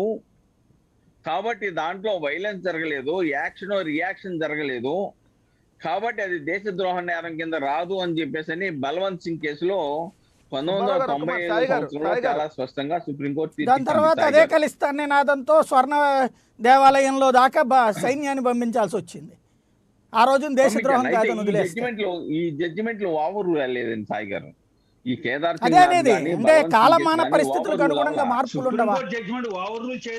లేదండి, కాన్స్టిట్యూషన్ బెంచ్ ఒక తీర్పు ఇచ్చిన తర్వాత అది ఓవర్ రూల్ అవనంత వరకు అదే కొనసాగుతుందండి సాయి గారు. అది ఓవర్ రూల్ అవ్వాలి. అది కాన్స్టిట్యూషన్ అలా కాదు నేను అనేది. ఆ రోజున ఒక్క మాట సుబ్బారావు గారు, నేను అనే పాయింట్ ఏంటంటే మీరు అన్నది కరెక్ట్. ఆ రోజున ఖలిస్తాన్ నినాదం ఇవ్వడం తప్పు కాదు, దేశద్రోహం కాదు అన్నారు. ఆ తర్వాత ఖలిస్తాన్ నినాదం పెద్దదయ్యి చివరికి దేశ విభజన దాకా దారితీస్తే సైన్యం వెళ్ళి అక్కడ చివరికి ఆయుధాలు తయారు చేసే వాళ్ళని చంపి ఆ తర్వాత దానికి ఇందిరాగాంధీ చావు దాకా అయింది. ఆ మొదట్లోనే దేశద్రోహం అని కనుక వాడిని లోపలేస్తుంటే ఈ గొడవే ఉండేది కాదు కదా. అంటే అంత జరిగేదాకా దేశద్రోహం కేసులు వర్తించవా? కాలమాన పరిస్థితులకు అనుగుణంగా తర్వాత మారవా? నినాదం ఇచ్చేంత మాత్రాన వైలేషన్ అవదండి. అదొక ప్లాన్ కాబట్టి ఆర్గనైజ్డ్ గా చేసింది కాబట్టి అది ఉత్పన్నమైంది. ఈ నినాదమే కదా ప్రారంభం. నాకు ప్రత్యేక దేశం కావాలి అనేటువంటిది దేశద్రోహం కాకుండా ఎట్లా అవుతుంది సార్? సాయి గారు అలాగైతే సాయి గారు ఖలిస్తాన్ అయినా లేకపోతే లిబరేషన్ టైగర్స్ ఆఫ్ తమిళ ప్రతిపక్షం ఉండదండి. సాయి గారు మీరు చెప్పిన పద్ధతిలో కనుక వెళ్తే భారతదేశంలో ఏ రాష్ట్రంలో కూడా ప్రతిపక్షం అనేది ఉండదు. ప్రతిపక్షం మీద డెఫినెట్ గా ప్రభుత్వం దేశద్రోహం అంటే ఏ పాయింట్ మీదకి వెళ్ళాలి సార్? ఓన్లీ కొట్టుకున్నాక అయ్యాకనే అవుతాయా?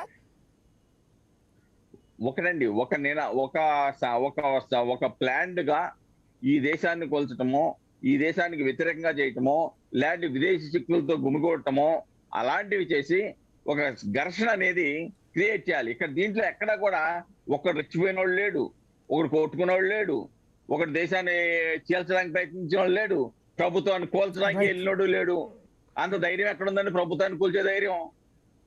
కూల్చనిస్తారా? వైఎస్ఆర్సీపీ వాళ్ళు 151 సీట్లు వచ్చాయని చెప్పి చెప్తూ ఉన్నవాళ్ళు వాళ్ళని కూల్చడం ఎవరికి సాధ్యం అండి? కాబట్టి ఈ యొక్క సెక్షన్ లో స్వేచ్ఛ ఒకటండి సాయి గారు, ఇది మీడియా స్వేచ్ఛ మీద దాడే తప్ప ఒకటి మనం ఆలోచించాలి. నాకు బాధాకరమైన విషయం ఏంటంటే 2340 జీవో వచ్చినప్పుడు చాలా మంది పాత్రికేయ మిత్రులు మాట్లాడాల. 19(1)A వైలేషన్ జరుగుతా ఉంది, భావ వ్యక్తీకరణ స్వేచ్ఛ మీద దాడి జరుగుతోంది, పత్రికా స్వేచ్ఛ మీద దాడి జరుగుతున్నప్పుడు చాలా మంది మాట్లాడాల. ఆ జీవో వచ్చినప్పుడే ప్రతిఘటించి ఉండాల్సింది. ఈ రోజున ఇలా కనుక పెట్టుకుంటే వెళ్ళిపోతే ఏ మీడియా కూడా కొనసాగదండి. మీడియా భయపడితే అండి ఇతరులు అన్నారు దాంట్లో ఎఫ్ఐఆర్ లో, ఇతరులు సాయి గారిని పెడతారో లేకుంటే ఇంకోళ్ళని పెడతారో ఇంకో మీడియాని పెడతారో తెలియదు. TV5, ABN, రామకృష్ణరాజు గారు అండ్ అదర్స్. కాబట్టి ఇటువంటి భయానకమైన పరిస్థితులు మీడియా దగ్గరికి రాకూడదు. మీడియా చేసి ఎందుకంటే చంద్రచూడ్ గారు ఓపెన్ గా బెంచ్ మీద కామెంట్ చేశారు. సాయి గారు ఒక చిన్న విషయం చెప్తాను. ఎల్ నాగేశ్వరరావు గారు, నేను ఈ యొక్క విచారణ TV5 ABN విచారణకు ముందు కేసు కోవిడ్ వచ్చినప్పుడు ఆయన నాగేశ్వరరావు గారు చెప్పారు, నేను టీవీలో ఒక కోవిడ్ పేషెంట్ ని యూపీలో రివర్ లో పడేయటం టీవీలో విజువల్ చూశానంటే ఆయన మీద దేశద్రోహ నేరం పెట్టలేదా టీవీ ఛానల్ మీద అని చెప్పేసి వ్యంగ్యంగా ప్రసంగించారు. అంటే న్యాయమూర్తులు కూడా ఇలాంటి వాటి మీద కూడా దేశద్రోహ నేరాలు పెడతారని ఆశ్చర్యంగా వ్యవహరిస్తున్నారనే విషయాన్ని, ఆశాస్పదంగా చూస్తున్నారన్న విషయాన్ని మనం ఆ యొక్క న్యాయమూర్తుల యొక్క మాటల్లో మనం గమనించాలి సాయి గారు. కాబట్టి ఏదేమైనా కూడా ఇక్కడ ఒకటి, మీడియా అనేది సోషల్ సైంటిస్ట్ సమాజ ప్రజల యొక్క సమస్యల్ని ప్రభుత్వానికి ఇందాక మన రెడ్డి గారు చెప్పినట్టుగా ప్రతిపక్షంగా వ్యవహరించాలి, ప్రభుత్వాన్ని తప్పులు చేస్తే సరిదిద్దాలి, ప్రభుత్వాన్ని విమర్శిస్తే విమర్శలు పెట్టాలి, ప్రజా ఉద్యమాలు జరిగితే ప్రజా ఉద్యమాల్ని ప్రభుత్వ దృష్టికి తీసుకెళ్ళడానికి ఒక ప్రతినిధిగా, ఒక మీడియేటర్ గా వ్యవహరించవలసిన బాధ్యత మీడియాదండి. కాబట్టి డెఫినెట్ గా మీడియా ముందుకు వెళ్ళిన తర్వాత ఎవరు విమర్శించినా రిలీజ్ చేయకూడదు. లేకుంటే ఈ ప్లాన్డ్ గా కుట్రే ఉన్నదండి. ఈ ఎఫ్ఐఆర్ లో కూడా ఎక్కడా కూడా వాళ్ళు చెప్పిన సెక్షన్లకి సంబంధించినటువంటి ఇంగ్రీడియంట్స్ ఎక్కడా లేవండి ఎఫ్ఐఆర్ మొత్తం తిరిగేసినా కానీ. కాబట్టి ఏది కుట్ర జరిగిందని చెప్పమనండి. రైట్, ఒక్క నిమిషం మళ్ళీ మీ దగ్గరకు వస్తాను. ఫలానా కుట్ర జరిగిందని చెప్పి సుబ్బారావు గారు మళ్ళీ మీ దగ్గరకు వస్తాను, ఒక్క నిమిషం. ఓకే, రైట్ సాయి గారు మళ్ళీ మీ దగ్గరకు వస్తాను. వెంకటరెడ్డి గారు. సాయి గారు, ఇప్పుడు సుబ్బారావు గారు ఇందా చెప్పిన దాంట్లో ఎండిఎంకే నాయకుడు ప్రజెంట్ రాజ్యసభ సభ్యుడిగా ఉన్నాడు వైకో. ఆ వైకో మీద 2009లో ఆయన పుస్తకావిష్కరణ సందర్భంలో ఎల్టీటీకి మద్దతు ఇస్తున్నానని ప్రకటిస్తే 124A 153A కింద రాజద్రోహం కేసులు నమోదైతే చాలా రోజులు బెయిల్ రాలా. పోటా కూడా పెట్టారండి. మంచి పాయింట్ చెప్పారు. ప్రివెన్షన్ ఆఫ్ టెర్రరిస్ట్ యాక్ట్ కూడా పెట్టారు ఆయన మీద.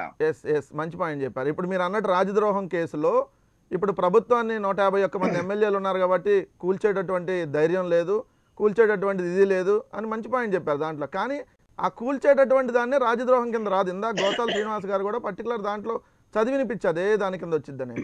ఒక పర్టికులర్ ప్రివెన్షన్ కింద వాళ్ళు ఏంటంటే ఒక పర్టికులర్ టార్గెటెడ్గా ఈ ప్రభుత్వాన్ని మీరు అనొచ్చు ప్రతిపక్షంగా మీడియా వ్యవహరించాలని. ప్రతిపక్షంగా వ్యవహరించడం కాదండి, ప్రతిపక్ష పార్టీతో కలిసి వాళ్ళు అంతా కొలీడ్ అయ్యి ఒక కుట్రపూరితంగా వ్యవహరించినటువంటి కథనాలు. దాంట్లో మీరు మీడియా స్వేచ్ఛను హరించారు అని చెప్పి చాలా బాధపడిపోతూ ఉన్నారు. ఏబిఎన్ TV5 ప్రసారం చేసినవన్నీ కరెక్టే అని చెప్పి. మరి ప్రభుత్వం మంచి చేసినటువంటి కార్యక్రమాల మీద ఎందుకు ప్రసారం చేయలేదని మీరు కూడా ప్రశ్నిస్తే బాగుండేది కదా. అదే ఛానల్లో కూర్చొని మీరు ప్రభుత్వం చేస్తున్నటువంటి మంచి కార్యక్రమాల మీద ఒక్కరోజు కూడా ఎందుకు మరి మంచి కథనాలను ప్రసారం చేయలేదు, మీరు ప్రభుత్వానికి ప్రతిరోజు ఎందుకు వ్యతిరేకంగా మాట్లాడుతున్నారని మీరు కూడా గలమెత్తుంటే చాలా బాగుండేది కదా ఏపీ బార్ కౌన్సిల్ తరపున. ఎందుకంటే మీరు చాలా సీనియర్ కదా, బాగుంటే బాగుండేది. మీరేంటంటే ఆ 2 ఛానల్స్కి వత్తాసు పలుకుట మాట్లాడటానికే, అంటే ఆ 2 ఛానల్స్కే ప్రజాస్వామ్యంగా ఆయన అభిప్రాయం ఆయన చెప్పనియండి. రైట్ అంటే ఆయన అభిప్రాయం ఎలా ఉండాలో మీరు డిసైడ్ చేయడం బాగోదు, కానీ ఆయన అభిప్రాయం ఆయన చెప్పండి. మీకు సాక్షి ఉంది, అది రైట్ ఎవరికి ఎట్టున్నాయి కూడా చెప్పండి. రైట్ ఒక్క నిమిషం సుబ్బారావు గారు, మళ్ళీ డైవర్ట్ అవుతున్నాం ఒక్క నిమిషం. వెంకటరెడ్డి గారు, ఈవేళ ఒక్కటే మెయిన్ పాయింట్ అలా ఏంటంటే రఘురామకృష్ణరాజుకి సంబంధించైనా లేకపోతే ఇవాళ మీడియా దానికైనా ఒక ప్రొసీజర్. ఇప్పుడు మీరు అన్నారు, మీరే ఇంతకుముందు ఒక జీవో తీసుకొచ్చారు, తప్పుడు వార్త వేసినప్పుడు ఆ తప్పుడు వార్త మీద సంబంధిత శాఖ కేసు పెట్టచ్చు అనేటువంటిది. ఆ ఛాయిస్ ఉంది మీకు, అది కోర్టు కూడా కొట్టేయలేదు దాని మీద. వార్త తప్పుడైతే, సమాచారం తప్పుడుదైతే అట్లాంటి వాటి మీద 4 కేసులు పెట్టి ఆ కేసులు మీరు ఇన్ని తప్పుడు వార్తలు రాస్తా ఉన్నారంటే వీళ్ళు ద్రోహం చేస్తున్నారు, ప్రభుత్వానికి అస్థిరపరుస్తున్నారు అనుకుంటే ఒక కరెక్ట్ ఉంటుంది. మీరు అలా కాకుండా మీరేమో సైలెంట్గా కూర్చుంటారు, వాళ్ళ దోవనాళ్ళు రాసుకుంటారు. ఇదివరకు మీరు అట్టాగే రాసేవాళ్ళు తెలుగుదేశం గవర్నమెంట్ మీద, మీ ఇష్టం వచ్చినట్టే రాసుకునేవాళ్ళు. అయిపోయిన తర్వాత ఇవాళ వచ్చేటప్పటికి మీడియా స్వేచ్ఛ గురించి మాట్లాడుతున్నాం. సరే, ఇక్కడ మెయిన్ పాయింట్ అలా ఏంటంటే చట్టబద్ధంగా వెళ్లాల్సిన రూట్ మీకు తెలియట్లేదా? ఇప్పుడు రేపు పొద్దున ఇది కొట్టేస్తారు ఆటోమేటిక్గా. అప్పుడు ఏమని చెప్తారు జనాలకి? ఓకే, సక్సెస్ అయిందంటే మీ సక్సెస్ ఏంటి అనేటువంటిది మీరే చెప్పుకుంటారు. కొట్టేస్తే ప్రజలకి క్షమాపణ చెప్తారా? మీడియా స్వేచ్ఛకి భంగం కలిగించాము, లేకపోతే రాజద్రోహం తప్పుడు కేసు పెట్టాము అనేటువంటిది. మీరు అన్న దాంట్లో సార్ ఏదైతే ఆ జీవోకి సంబంధించిన దాంట్లో అంతకు మించి నేరాలు ఇవి. మీరు ఆ జీవోలో రాజద్రోహానికి సంబంధించేది కాదు, అంతకు మించి.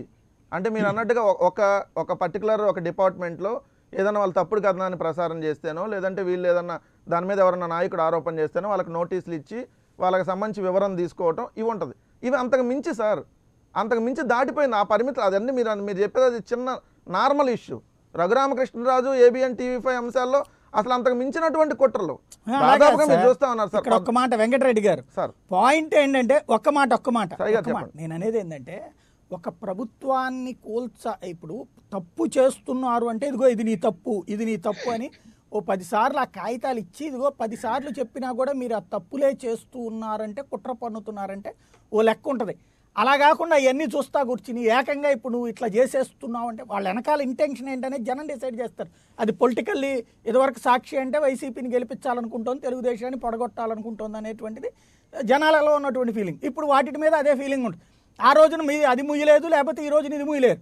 బేసిక్గా ఏంటంటే ఒక సిస్టమ్ ప్రకారం రావాలి కదా, ఆ సిస్టంలో మీరు వచ్చినట్టు అనుకుంటున్నారా? సిస్టమ్ ప్రకారం వెళ్ళింది సార్. ఇప్పుడు మీకు A1 మీడియా ఛానల్ కాదు, A2, A3 media channels.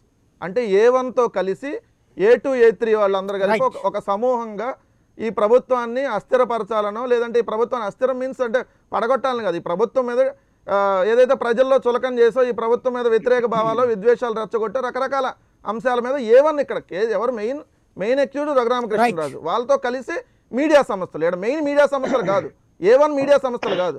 So అది గమనిస్తే మనకి అర్థమవుతుంది. రైట్ గోశాల శ్రీనివాస్ గారు ఏమంటారు? ఇక్కడ మీడియా అనేటువంటిది ప్రభుత్వాల్ని కూలుస్తుంది అని నమ్ముతాయి న్యాయస్థానాలు, అక్కడ దాకా అవకాశం ఉంటుందా? కేసు నిలిచే అవకాశం ఏ మేరకు ఉంటుంది?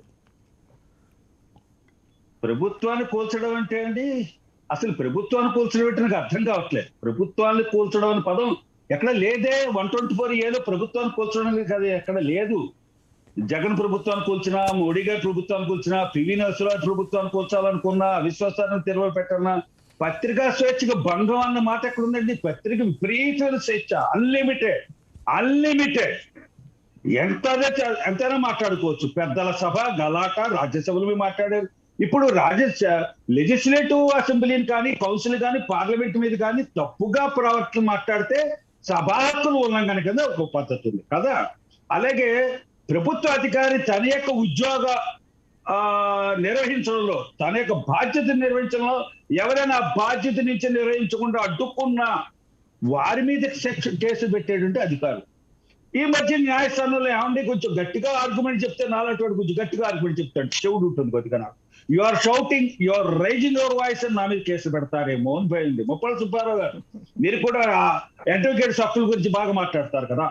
కాబట్టి ఒక రాజ్యాంగానికి ఒక వాయిస్, ఒక రాజ్యాంగానికి పర్సనల్ ఐడెంటిటీ, దాన్ని తాను రక్షించుకోవడానికి పార్టీని విమర్శిస్తే పెట్టారు ఈ కేసులు. నేను ఎప్పుడో డిబేట్ అవుతున్నారు కాబట్టి కొంచెం అసంతృప్తిగా ఉన్నాను, నేను చాలా అసంతృప్తిగా ఉన్నా. పార్టీని విమర్శిస్తే, జగన్ యొక్క పరిపాలన విమర్శిస్తే, జగన్ యొక్క పరిపాలన అవకతవకలు విమర్శిస్తే పెట్టిన కేసు కాదనుకుంటాను ఇది నేను. అలా చంద్రబాబు నాయుడు గారి ప్రభుత్వాన్ని విమర్శించారు, నేను విమర్శించాను చంద్రబాబు నాయుడు గారి ప్రభుత్వాన్ని. ఇటు జగన్ ప్రభుత్వాన్ని జనం విమర్శిస్తున్నారు. జగన్ ప్రభుత్వాన్ని, పార్టీని విమర్శిస్తే ఈ కేసు పెట్టారని వాదించుకుంటుంటే ఓకే, తప్పనిసరిగా ఆ కోణం నుంచి వాదన వినిపించుకోవచ్చు, తప్పేం లేదు. డిపెండ్స్. అయ్యా మేము ప్రభుత్వాన్ని తప్పు పడుతున్నాం, ప్రభుత్వ ప్రణాళికలను తప్పు పడుతున్నాం, ప్రభుత్వ పాలన విధానాన్ని తప్పు పడుతున్నాం, ప్రభుత్వం యొక్క చేసే అప్రజాస్వామిక చర్యలు మేము తప్పు పడుతున్నాం, అంచేత మామి కేసు పెట్టారు, తప్పనిసరిగా గుడ్ డిఫెన్స్. ఎందుకంటే ఇది కేవలం సెడేషన్ అనేది సెక్షన్ చదువుకోకపోతే, స్పిరిట్ ఆఫ్ IPC 124A చదవకపోతే, నేను నాలాంటి న్యాయవాది ఇంకా నేను ఈ కవర్ సహాయం చేయలేదు. ఆ ఘోరంలో, ఆ తప్పిదల్లో నేను కూడా భాగస్వామినే అవుతా. కుల దూషణ 124A అని ఎక్కడొచ్చిందండి? కుల దూషణ రెండో సెక్షన్ పెట్టారు, 153. 153లో ఇంగ్రీడియంట్ ఏముంది? 153A అంటే అది ఓకే, 153A ఏముందండి? 153 చదువుదాం. wantonly giving provocation with intent to cause riot. If riot being committed, if not committed, 53A. Promoting enmity between different groups or on grounds of religion, race, place of birth, residence, language, etc. ఇది 153A పెట్టిన case. 153A చదివితే 153B అర్థం అవుతుందని చదివారు అనమాట. అక్కడ దాన్ని పెట్టారు అన్నమాట. చార్జ్ షీట్ లో సెక్షన్ మార్చుకోవచ్చు, కావచ్చు 3 సెక్షన్లు మార్చుకోవచ్చు, పెట్టచ్చు. అండ్ అదర్స్ అని ఎక్కడ పెట్టకూడదు ఉందండి, ఎక్కడ పెట్టకూడదు అండ్ అదర్స్ అని. ఇన్వెస్టిగేషన్ లో కొత్త అక్యూజ్లు బయటపడతారు, కుట్రలో భాగస్వాములు బయటపడతారు. మన వాళ్ళు 30 డిగ్రీ ఉపయోగిస్తుంటారు దేనికి? వాడికి హెల్ప్ చేసిన వాడికి, వారితో సైల్ అయిన వాడికి. అతని అక్యూజ్లు ఎవరైతే ప్లానింగ్ లో ఉన్నారో వాళ్ళు బయటపడతారండి. ఇన్వెస్టిగేషన్ లోనే చాలా మంది పేర్లు బయటకు వస్తూ ఉంటాయి.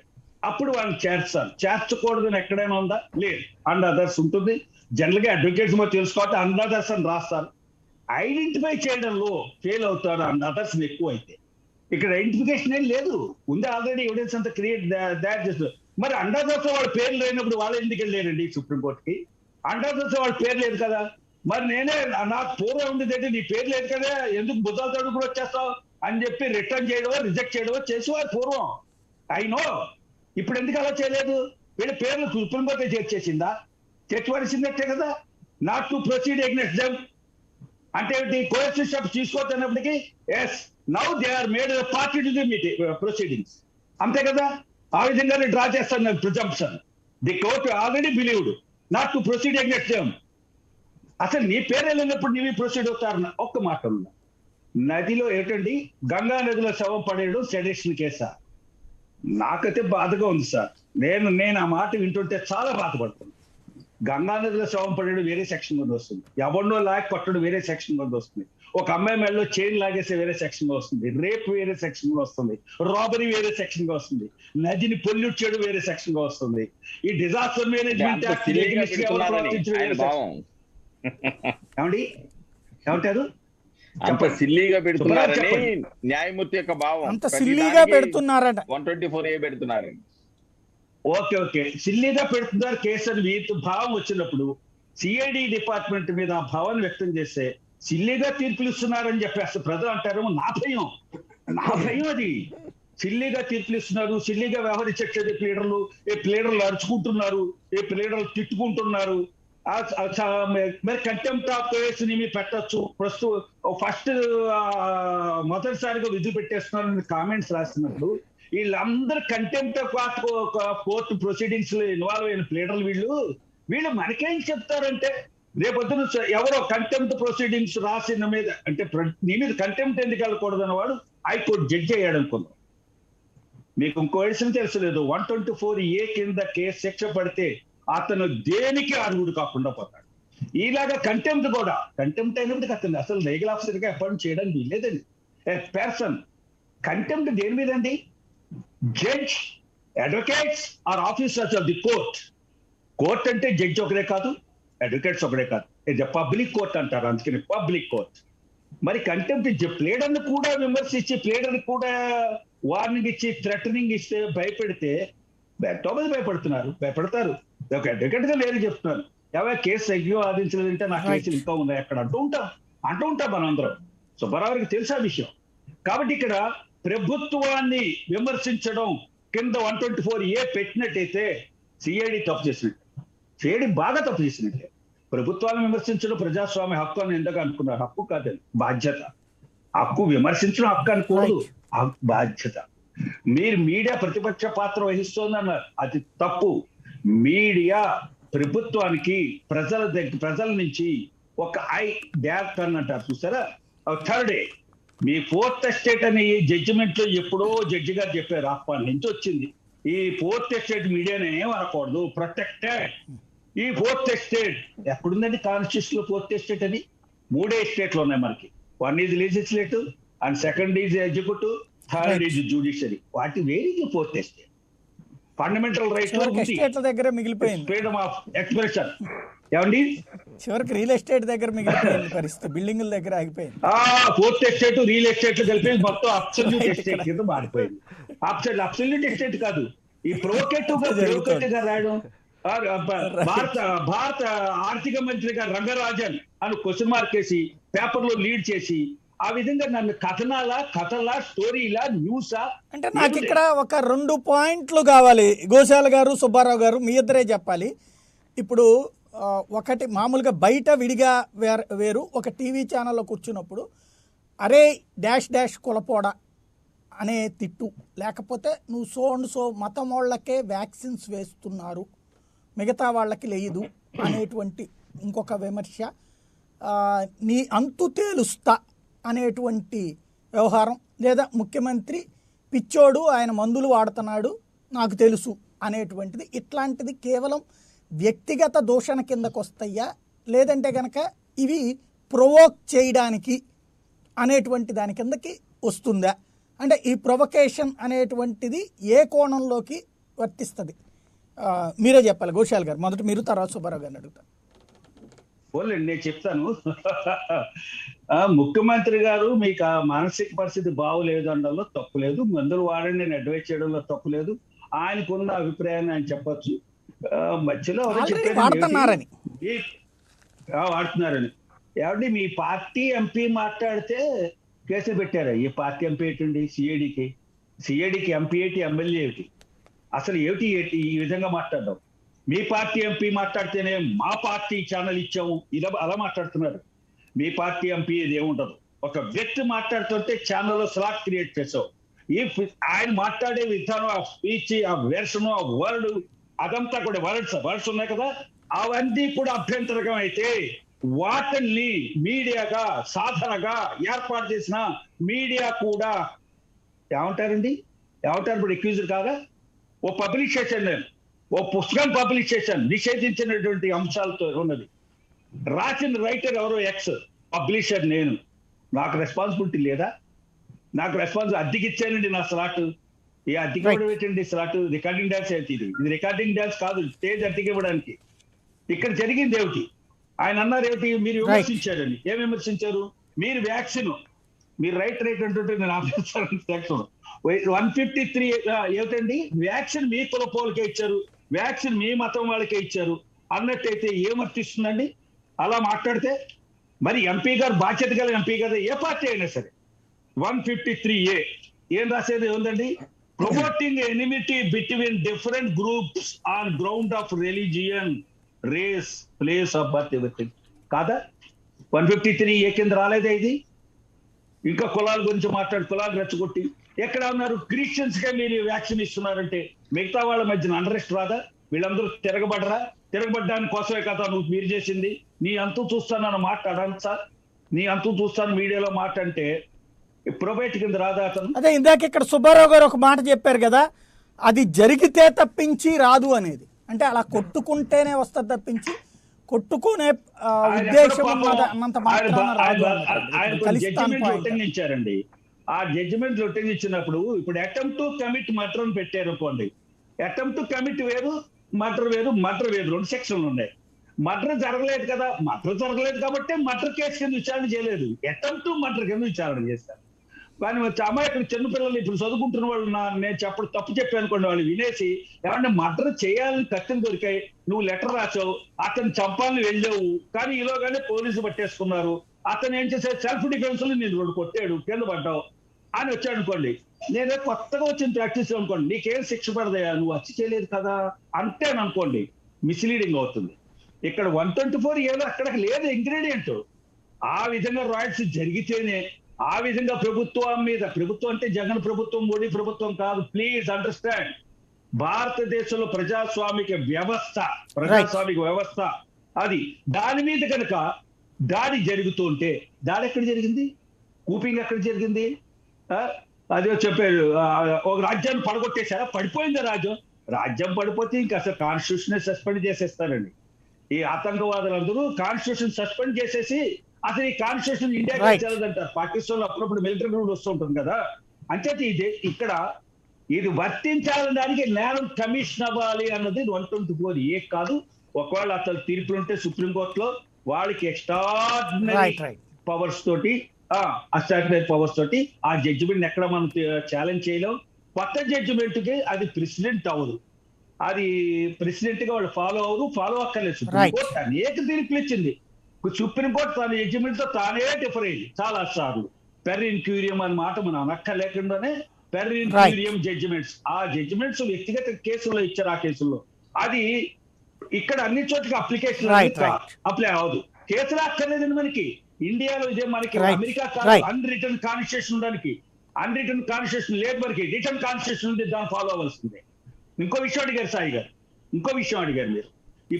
సుబ్బారావు గారు అప్పుడే 124 మీద వ్యాలిడిటీ మీద డిస్కస్ చేసేటువంటి పరిస్థితి వచ్చింది అనుకుంటే, ఇంకా వీళ్ళ యొక్క TV5 కానీ ABN కానీ ముద్దాడి కింద పెట్టలేదు, ఛార్జ్ షీట్ పెట్టలేదు. అప్పుడే నేను ఎలా విమర్శ చేసేస్తానండి, ప్రతి సిల్లీ ఎలిగేషన్ మీద పెట్టారని. నేను అలా అంటే నన్ను ఒప్పుకుంటారా? ఇది సిల్లీ ఛార్జ్ షీట్ పడేయకుండా అనేస్తావా? FIR బేస్ చేసుకుని నేను కేసు యొక్క స్ట్రెంత్ ఎగ్జామిన్ చేయగలనా? Can I examine the strength of the case based on this FIR అని నాకు అనిపిస్తుంది. FIR బేస్ చేసుకుని కేసు ట్రయల్కి వెళ్ళరు. ఛార్జ్ షీట్ మళ్ళీ వేస్తుంటారు కదండి, 1, 2, 3, 4, 5, 6, 7 అలా ఛార్జ్ షీట్లు ఒక దాని తర్వాత వేస్తూ వస్తుంటారు కదా, బెయిల్ ఎక్స్టెండ్ చేయడానికి సిబిఐ చేస్తూ ఉంటుంది కదా. అలాగే ఇక్కడ కూడా అసలు సిఐడిని ఇన్వెస్టిగేట్ చేయడానికి వీల్లేదని ఆపేశారు కదండి. ఇప్పుడు not to proceed CID investigation చేయమన్నా వద్దా? సుబ్బారావు గారు చెప్పాలి. రైట్ సుబ్బారావు గారు. ఒకటి సాయి గారు, సరే మానసిక వైద్యం చేసుకుంటున్నారా సీఎం గారు ఇలాంటివి అన్నప్పుడు నిజంగా అది కనుక కాకపోతే it's a defamatory words. Defamatory కింద క్రిమినల్, సివిల్. క్రిమినల్ అయితే ప్రైవేట్ కంప్లైంట్ చేసుకోవచ్చు, డెఫమేషన్ కింద డ్యామేజ్ చేసుకోవచ్చు. ఎవరి మీద అయితే ఆరోపణ చేశారో వాళ్ళకి రైట్ ఉంది, అది చట్ట ప్రకారంగా ఉన్నటువంటి హక్కు. ఇంకా ఎప్పుడైతే మతాల మధ్య విద్వేషాలు వచ్చే విధంగా మతాలను ప్రస్తావించారో డెఫినెట్గా అది 153A కింద వర్గాల మధ్య వైషమ్యాలు వచ్చే విధంగా కనుక ప్రకటనలు చేస్తే అక్కడ ఇన్సిడెంట్ జరగవలసిన లేదు. 153Aలో ఇన్సిడెంట్ జరగవలసిన లేదండి. అలా చేస్తే 153A పెట్టచ్చు. ఇక్కడ ఒకటి మిత్రులు చెప్పారు, ఎఫ్ఐఆర్లో 124A పెట్టారు, ఇన్వెస్టిగేషన్లో వస్తుందని. మిత్రుడికి తెలుసు.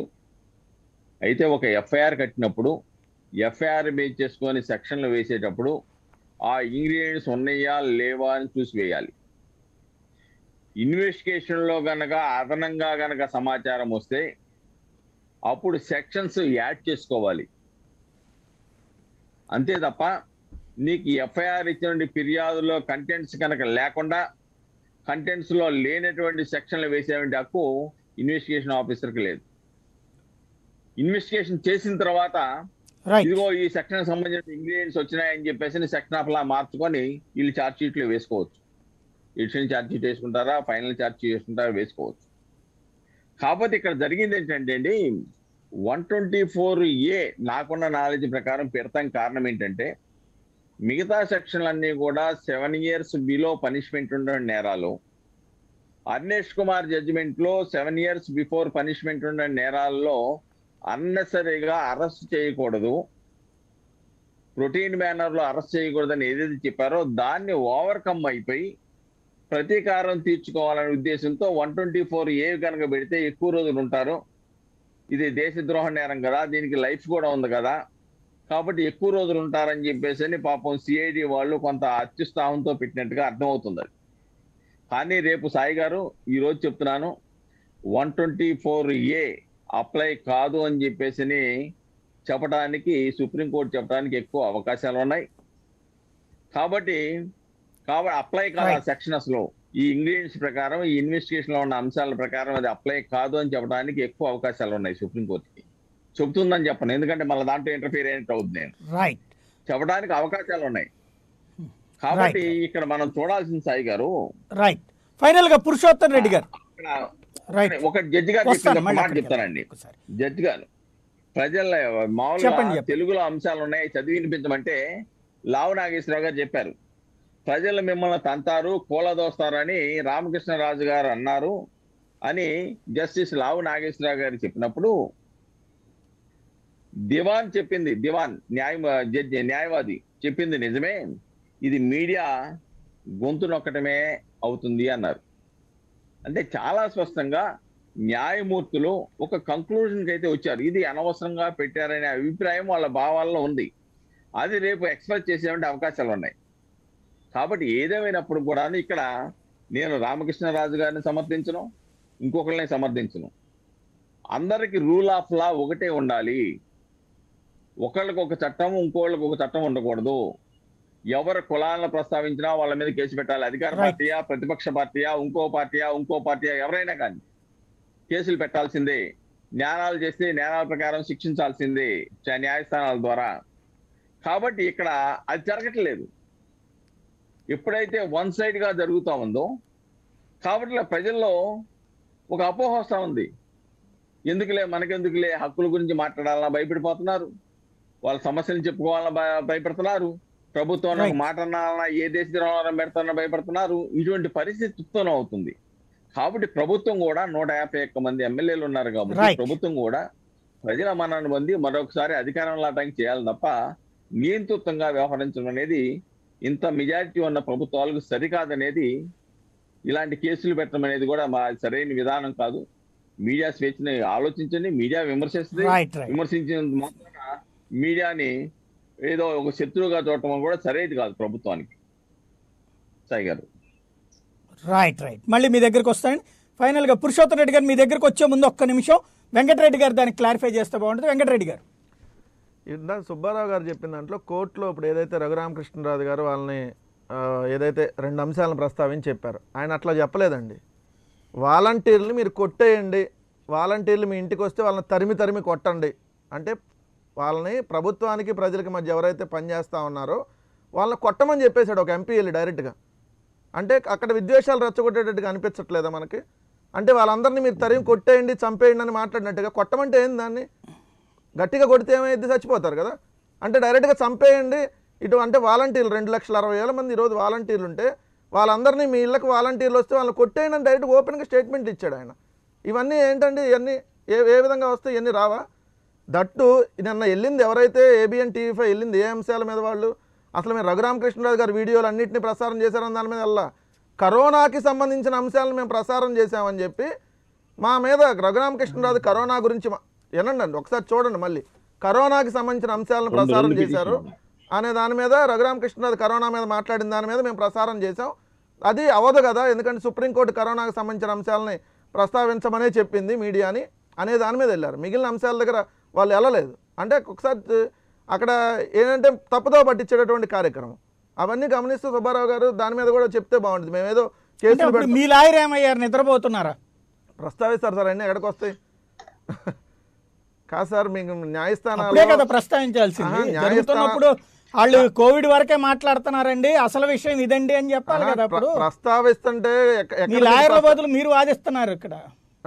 కాదు, ఉన్న ఫ్యాక్ట్ వాళ్ళు ఏదైతే వెళ్ళారో దాని మీద నేను చెప్తా ఉన్నాను సాయి గారు. న్యాయవాదులు అక్కడ వాదిస్తారు, వాదించకుండా ఎందుకుంటారు? ప్రభుత్వం నేను అనేది వాళ్ళు వెళ్ళినప్పుడు ఇక్కడ మీ ప్రభుత్వానికి వచ్చిన పెద్ద సమస్య ఏంటంటే మీ లాయర్లందరూ ఏం వాదిస్తారో ఎవరికి అర్థం కాదు. అవతలోళ్ళు వైపు నుంచి ఆరోపణ. ఇప్పుడు మీరు వాళ్ళు కోవిడ్ వైపు వెళ్ళారు, అప్పుడు వెంటనే మీ లాయర్ మేము అసలు కోవిడ్ గురించి కాదండి ఇచ్చింది, వీళ్ళు పక్కదోవ పట్టిస్తున్నారు, కోవిడ్ మీద మీరు అందరూ సీరియస్గా ఉన్నారు కాబట్టి అటువైపుకి తీసుకెళ్తున్నారు, ఇదిగో ఆయన మాట్లాడింది ఇట్లా మాట్లాడారండి అనే పాయింట్ చెప్పాలి కదా.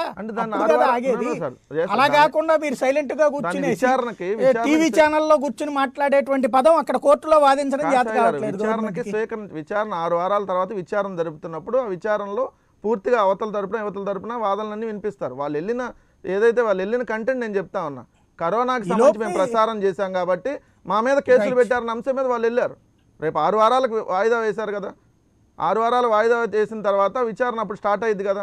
ఆ స్టార్ట్ అయినప్పుడు దేని మీద పెట్టారు FIR, దాంట్లో A2 ఎందుకు, A3 ఏంటి అని దాని మీద వీళ్ళు వెళ్ళిన అంశాలు ఏంటనేది పూర్తిగా దాంట్లో డిస్కషన్కి వస్తాయి. అది ఒకటి. రెండోది ఏంటంటే దొంగలు పడ్డ 6 నెలల తర్వాత కుక్కలు మురిగినట్టు ఉంటుంది. అది ఏ టైంలో అయితే వాళ్ళు చెప్పారో అప్పుడే చెప్పాలి, కానీ ఆ తర్వాత 6 నెలల తర్వాత మాట్లాడుకుందాం అంటే ఉపయోగం ఏందండి?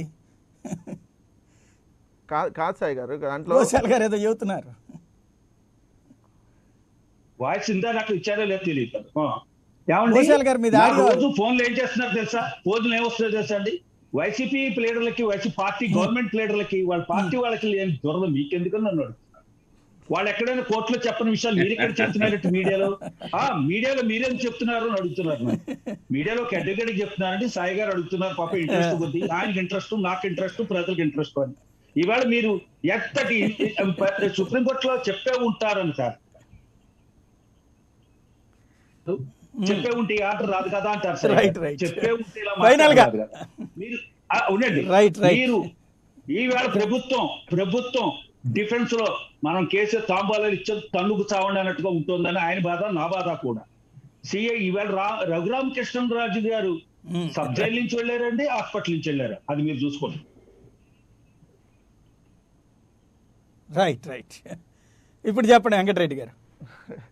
అంటే లేదు, వినిపిస్తారులేండి, వినిపించుకోండి ఎందుకుంటారు. కానీ దాంట్లో ఏంటంటే ఆయనకి ఫోన్, శ్రీనివాస్ గారికి ఏం ఫోన్లు వచ్చి ఎవరు అడుగుతున్నారు, కానీ దాన్ని ఏంటంటే ప్రభుత్వ తరపున వినిపిస్తున్నా కూడా మీకు మొన్న ఆల్రెడీ జడ్జి గారే మాట్లాడినటువంటి మాటలు కూడా మీరు ఉన్నారు కదా, మీరు ముందు ఇక్కడి నుంచి బయటికి వెళ్ళిపోయిందని, మీరు అసలు ఇక్కడ మాట్లాడడానికి వీలు లేదని చెప్పి. సరే, ఇక న్యాయమూర్తుల గురించి మనం ఇన్డెప్త్గా వెళ్తే ఆల్రెడీ అంతకుముందు సోషల్ మీడియాలో మాట్లాడారని కూడా కేసులు పెట్టారు కాబట్టి ఛానల్ మీద కూడా కేసులు నమోదవుతాయి. ఉన్న డిబేట్లో ఉన్న అందరి మీద కూడా పెట్టిన ఆశ్చర్యం ఉండదు, కంటెంప్ట్ ఆఫ్ కోర్టు కింద. సో దాంట్లో డెప్త్గా వెళ్ళదలుచుకోవాలి. కానీ ఒకటైతే సాయి గారు స్పష్టం, ప్రభుత్వాన్ని ప్రశ్నిస్తేనో లేదంటే విమర్శిస్తేనో ఎవరూ కేసులు పెట్టలేదు, అటువంటి ఎక్కడ జరగలేదు, జరగవు ఎక్కడైతే.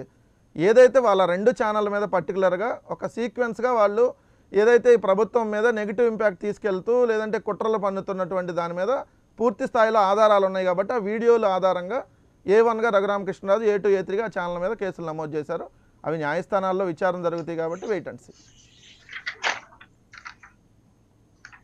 రైట్. ఫైనల్గా పురుషోత్తం రెడ్డి గారు.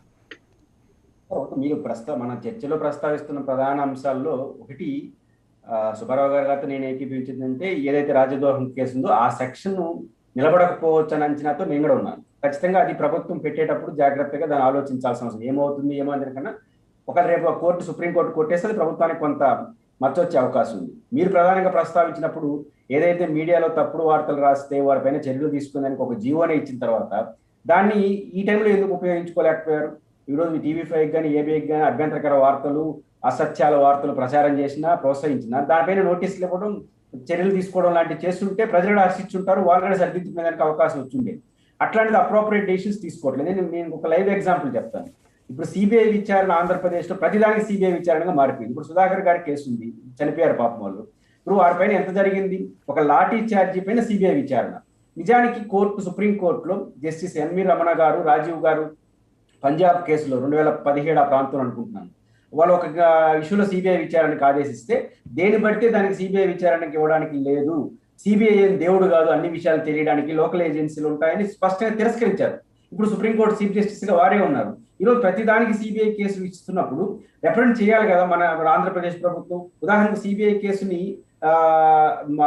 సుధాకర్ గారి కేసుకి ఇచ్చినప్పుడు ఆంధ్రప్రదేశ్ ప్రభుత్వం అభ్యంతరం చెప్పుండాలి.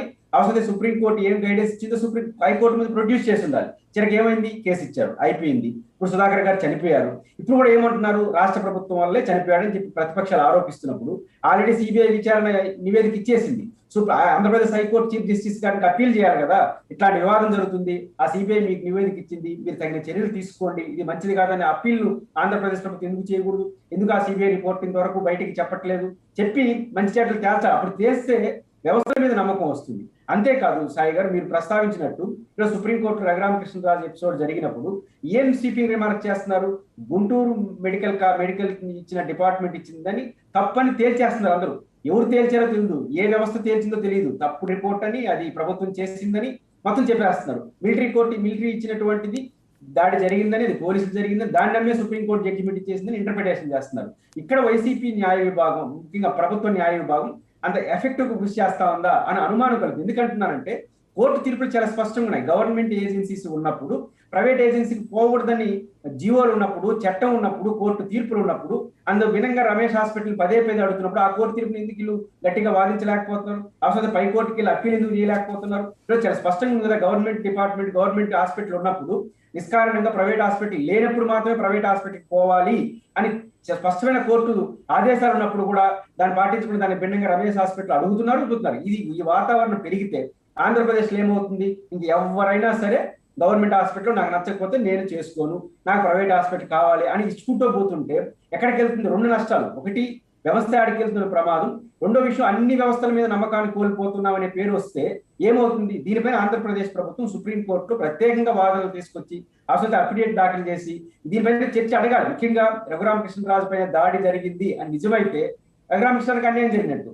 కానీ ఒక వ్యవస్థ మీద నిష్కారణంగా దాడి జరగకపోయినా దాడి జరిగిన క్రియేట్ చేస్తే మొత్తం వ్యవస్థకి మచ్చ వస్తుంది.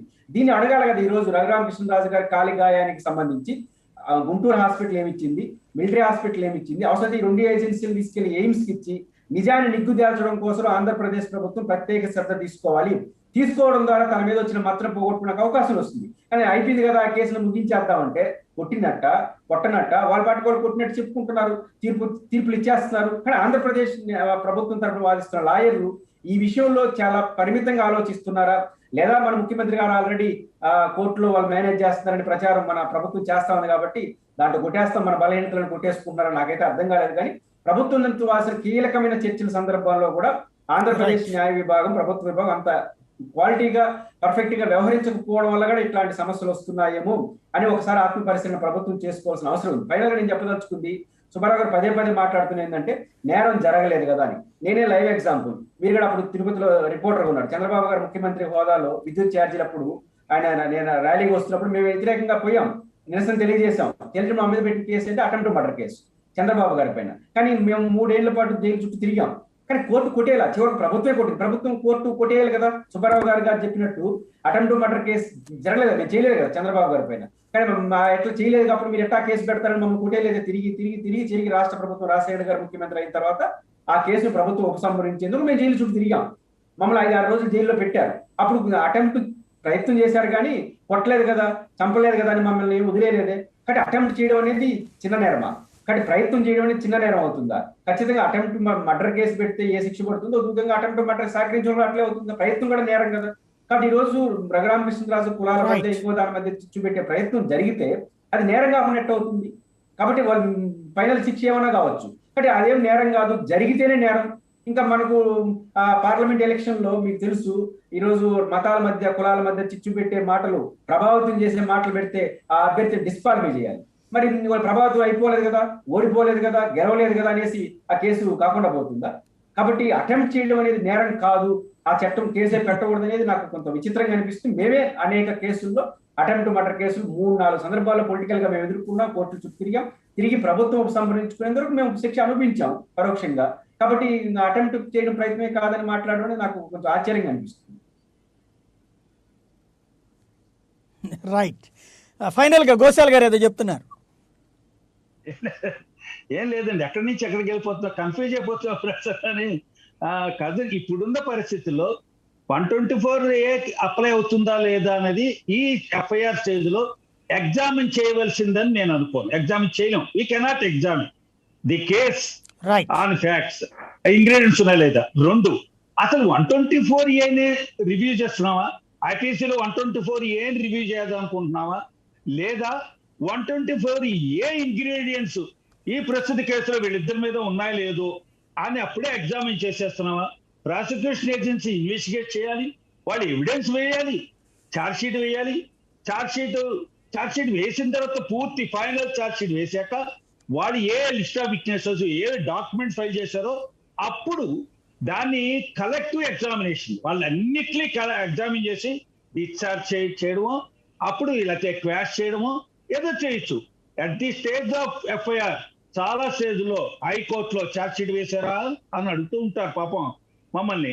లేదండి, ఓకే ఛార్జ్ షీట్ వేయలేదు కదా, బెయిల్ తీసుకుని మీరు ఛార్జ్ షీట్ వేసిన తర్వాత క్వాష్ చేయండి అంటారు. లేదా అక్కడే డిశ్చార్జ్ పిటిషన్ పెట్టుకోమంటారు. ది ట్రయల్ కోర్టులో మనం డిశ్చార్జ్ పిటిషన్ కూడా పెట్టుకోవచ్చు. అసలు పోలీసు మధ్యలో అక్యూజ్డ్ ని డిశ్చార్జ్ చేసేస్తూ ఉంటారు, ఇంకైతే సరైన ఎవిడెన్స్ దొరకలేదని.